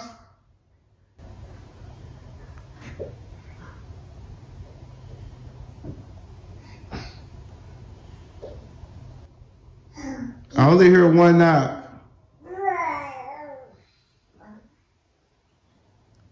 Can you consistently knock 2 times?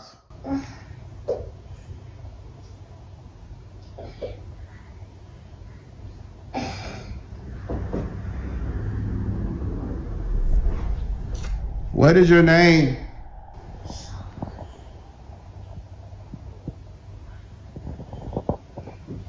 The response is immediate and chillingly intelligent.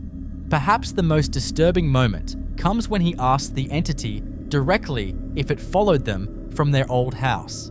The ensuing series of knocks feels like a sentient confirmation, a dark admission that the change of address was entirely in vain. This interaction removes any lingering hope that the family was simply dealing with a bad house.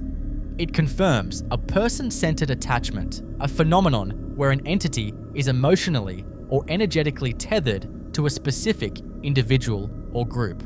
The family is now faced with the sobering reality that they aren't just living in a haunted environment, they are carrying the haunting with them. The doors may be new and the walls freshly painted, but the guest in their kitchen is the same shadow that drove them away from their last home. They have discovered that you can leave a building, but you cannot leave behind a presence that has decided you are its anchor.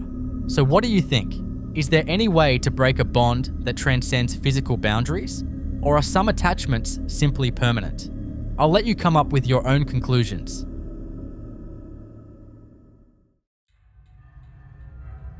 The next clip was captured in a home where the owner lives completely alone, but based on this footage, it looks like he might have a roommate he didn't account for. The man's son-in-law shared this video after checking the security feed from a day when the house was supposed to be entirely empty. What starts as a quiet afternoon quickly turns into a display of physical aggression that's pretty hard to debunk.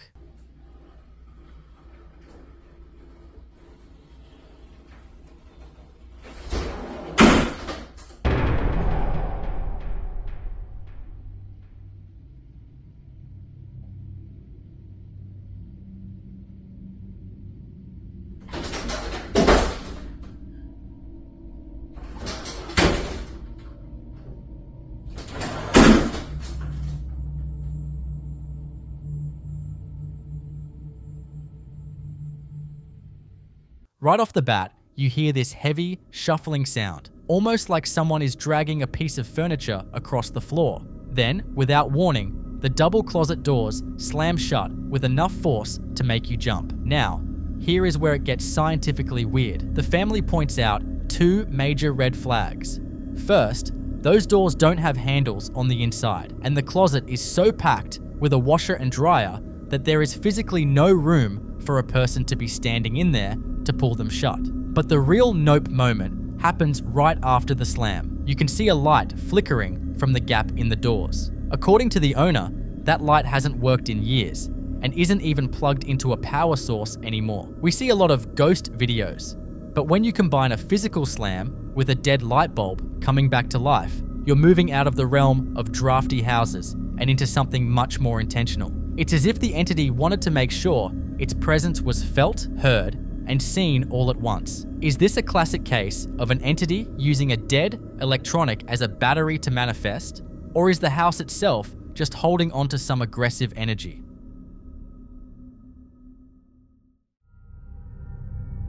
This next clip takes us to a hotel in the Lake District, where a solo traveler captured something that turned a peaceful getaway into a night of pure paranoia.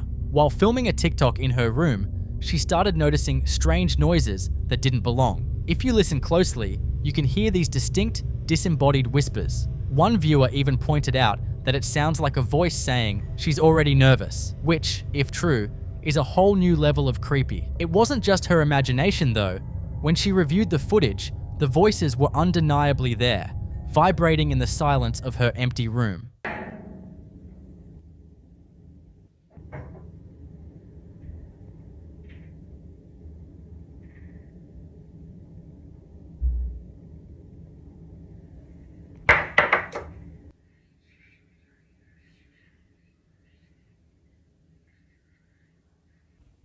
Hello? Oh, fucking hell. Hello?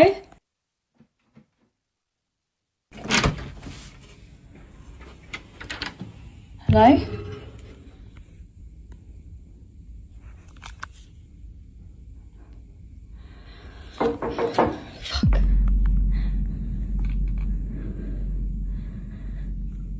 Now, here's where it gets interesting. Once the video hit the internet, the comments section turned into an unofficial paranormal forum. Several people immediately recognized the layout and asked if she was staying at The Swan, a well-known hotel in the area. One user reported it was the most haunted night ever, and they didn't sleep a wink during their stay, while another guest confirmed they had an almost identical experience in a loft room at that same location. Feeling increasingly uneasy, she called down to reception, and they promised to send someone up to check on her. When she finally opens the door, expecting to see a staff member, she's met with a long, silent, and completely empty hallway. The sheer length of that corridor makes it almost impossible for someone to have ducked around a corner that fast. While a few skeptics in the comments suggested noisy heating pipes, the majority of viewers were just screaming for her to lock the door and stay inside. So, what do you think? Is this hotel truly holding on to spirits from the past that like to comment on their guest's state of mind? Or is it just a case of old plumbing and a hyper-aware traveler? In the following clip you're about to watch, we see a terrifying example of a child interacting with something that an adult is completely blind to. A mother is just casually filming her little boy, Jensen, while he lines up his toy cars on the living room floor. It's a completely innocent, quiet moment, right up until a sudden noise echoes from the other side of the room. What makes this video so chilling isn't the sound itself, but Jensen's immediate, visceral reaction to it. According to his mum, he is not typically a cuddly or clingy kid, but the absolute second this happens, his survival instincts completely take over. Watch what happens when his mum starts asking him very specific questions about exactly what he is looking at.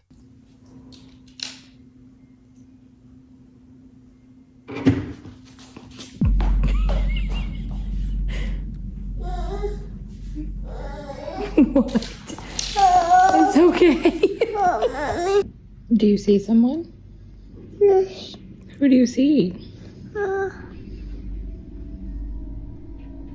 Dad. Who is it? Daddy. You see someone over there? What are they doing?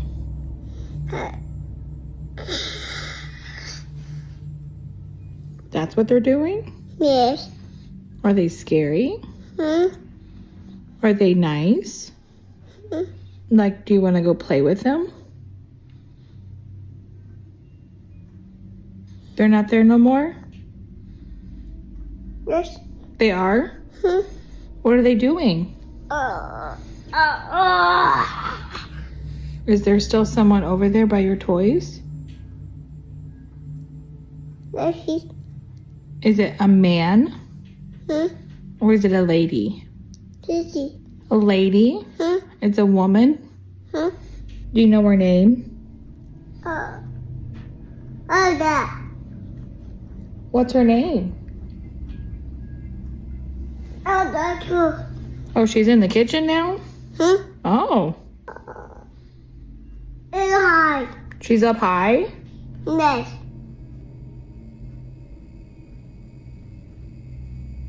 Dad. Oh. Dad.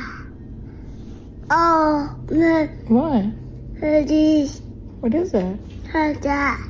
You tell me, I don't see anything. Oh, Dad. You keep pointing by your toys. Is there someone by your toys? Oh, shit. You keep pointing to the chair. Oh. Is there someone in the chair? Yes. Can you point to where you see someone? Where are they? Dad. They're right there. What are they doing?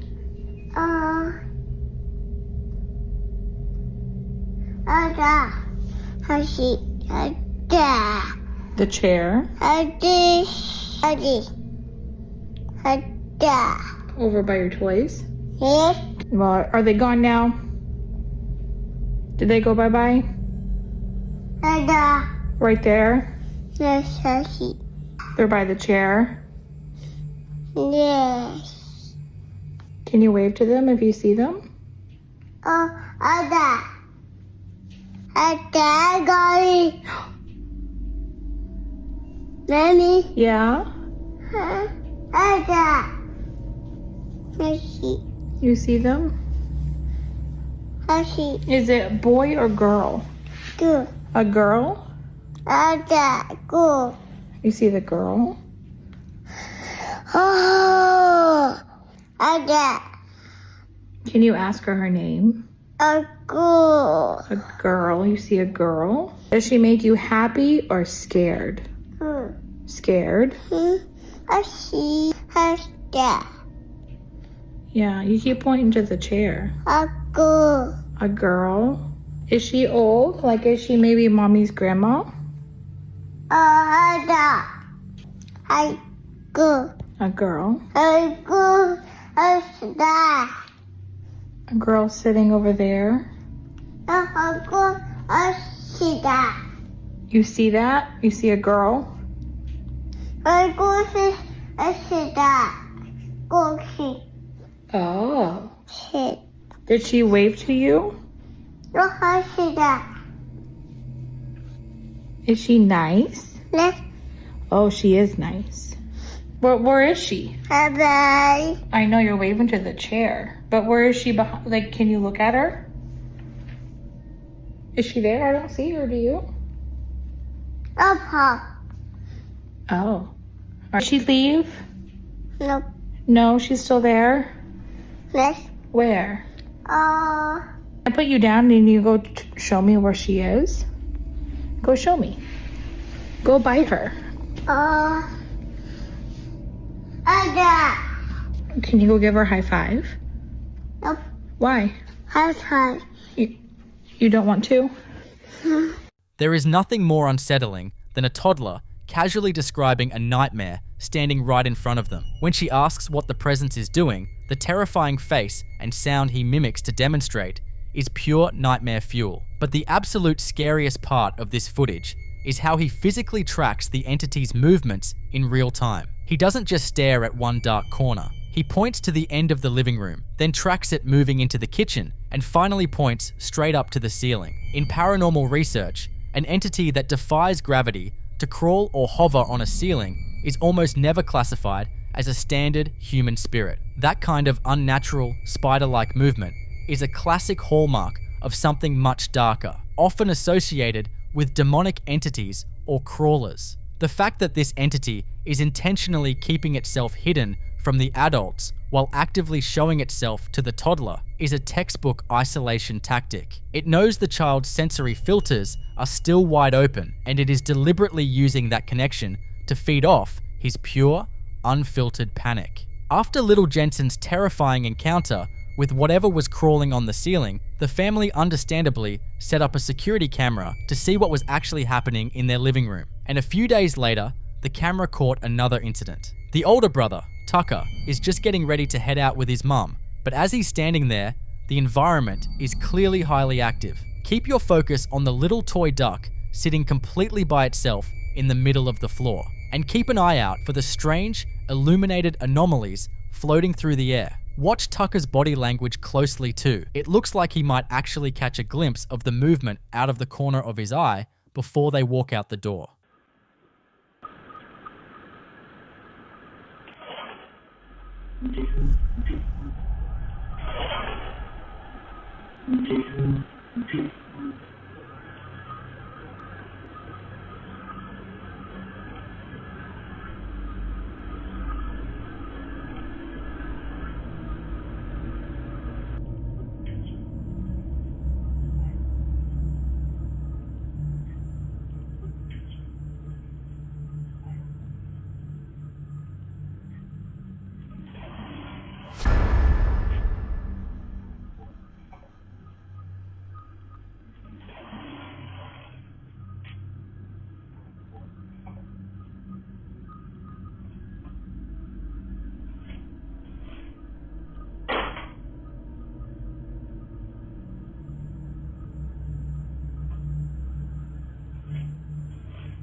When you combine floating orbs with actual physical object manipulation, it completely changes the conversation. Skeptics love to quickly debunk orbs as just dust particles or bugs catching the infrared light of a security camera. But in paranormal research, when an orb is captured in the exact same frame as a heavy physical interaction, like a toy being dragged across the floor, investigators classify those spheres as concentrated balls of raw spiritual energy actively trying to manifest. The creepiest part of this footage is the timeline of the movement. The entity moves the duck slightly while Tucker is standing right there, almost like it's testing the waters to see if he notices. But the absolute second the front door closes and the house is completely empty, the toy is forcefully dragged even further to the right.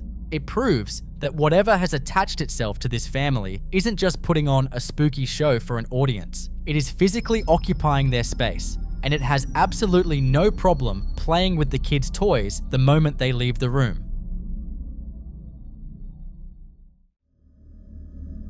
In this next clip, we look at the absolute worst case scenario for anyone who lives by themselves. The guy filming this is just returning home after stepping out for the night. As he walks up to his house, he casually glances up at his second-story window, but instead of the dark, empty room he was expecting, he sees something that stops him completely in his tracks. Someone, or something, is already inside, looking right back down at him. Keep in mind, his caption explicitly states that he lives completely alone.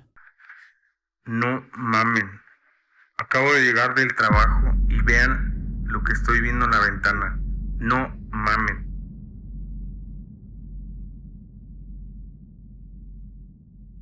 Seeing a pale, almost translucent face staring out from a pitch-black room is pure nightmare fuel. In the paranormal community, entities that present themselves exactly like this are often referred to as watchers. Unlike poltergeists that aggressively throw things around to cause chaos and fear, watchers are incredibly still, quiet, and deeply territorial. They usually claim a specific room or floor of a house and simply observe the living. However, the fact that it is intentionally hovering right at the glass while he is standing outside shows a terrifying level of awareness. It isn't just mindlessly haunting a corner of the room, it is actively looking out the window, watching him return. It is a bold, territorial display, basically daring him to come inside, unlock his front door, and try to go to sleep. You see, just because you pay the rent doesn't mean you actually live alone. So, what do you think that is? I'll leave you to be the judge.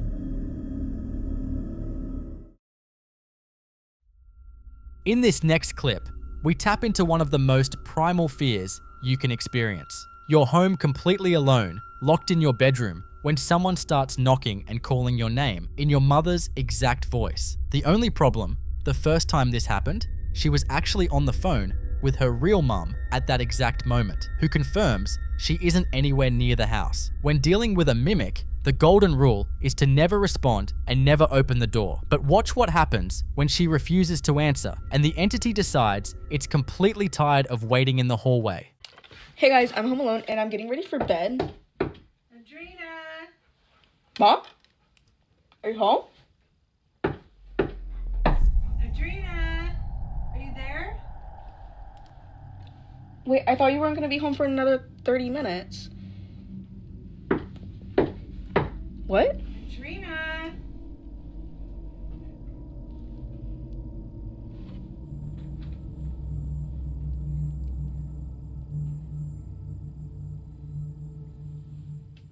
Her scream, as that door slowly swings open to reveal an empty hallway, is absolutely bone-chilling. But that final moment actually sparked a massive debate in the comments. Are mimics physically capable of opening doors on their own? In traditional paranormal lore, the answer is almost always no. Mimics are considered psychological predators. They copy the voices of your loved ones, specifically to bait you into opening the door, because they lack the kinetic energy or the spiritual permission to cross a closed boundary on their own. They rely entirely on trickery to get an invitation. So, what does it mean if the door opens by itself?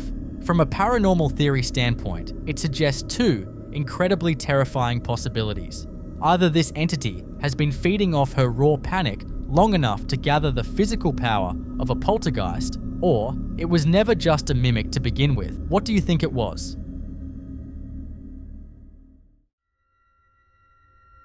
In this next clip, a man was walking through the Valley Plaza Mall late at night, long after the stores had closed and the crowds had gone home. It should be dead silent, but as he's walking past the dark storefronts and empty massage chairs, he hears something that immediately makes his blood run cold. The distinct, echoing sound of children laughing. So, he immediately pulls out his phone to document it and manages to capture the giggling on camera. But as he's trying to figure out where the sound is coming from, he notices something moving in the shadows down the hall. Keep your eyes on the dark kiosk counter in the distance and listen closely. On everything I love, I just heard a group of kids over here laughing. On everything, bro. I just heard a group of kids laughing. Where the hell the kids at? What the fuck? Bro, I know I'm not tripping, bro. I just heard a whole bunch of kids laughing, bro. You hear that shit? What the fuck? Bro, I'm in the mall by myself. Where the fuck is that shit coming from? I know y'all heard that shit. Bro, what the fuck? I'm about to get about this bitch. What the fuck is that?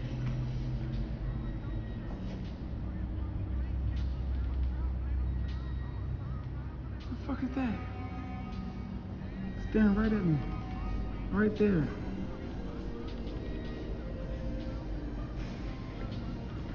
My heart beating fast as fuck, bro. I'm scared as fuck.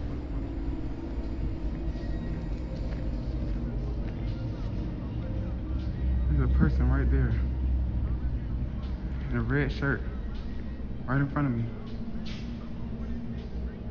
Right there, y'all see him. There's a person right there. What the fuck going on? He just standing there.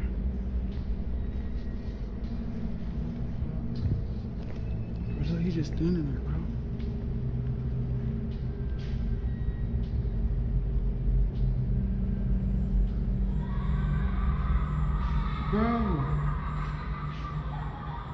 Bro, I'm out of here.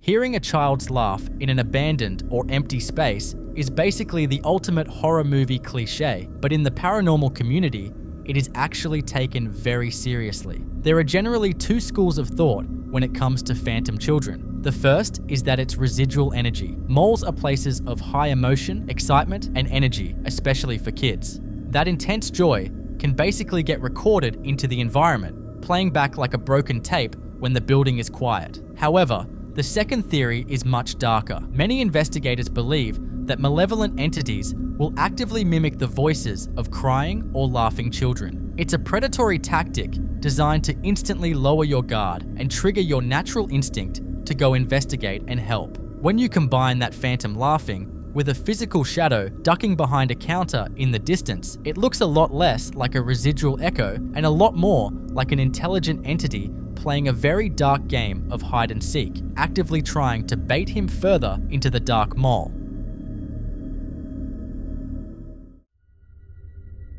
This next video was recorded by a father and daughter duo who were touring the historic streets of Galveston, Texas. Galveston is widely considered one of the most haunted cities in the United States, largely due to its tragic history with the Great Storm of 1900. For these two, ghost hunting is a shared passion, but they actually managed to capture their most compelling evidence without even realizing it. While they were filming the exterior of one of the city's famous Victorian-style houses, they missed the figure standing in the second-story window. It wasn't until they got home and rewatched the footage that they saw the pale shape looking back at them before it seemingly retreats into the darkness of the room. Alright, so we took this video a while back. It's probably about 4 years ago, when I took my daughter to Galveston. We're doing those ghost tours.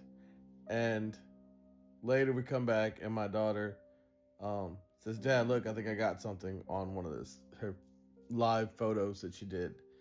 And we've always wondered if that was something, but y'all let me know what y'all think.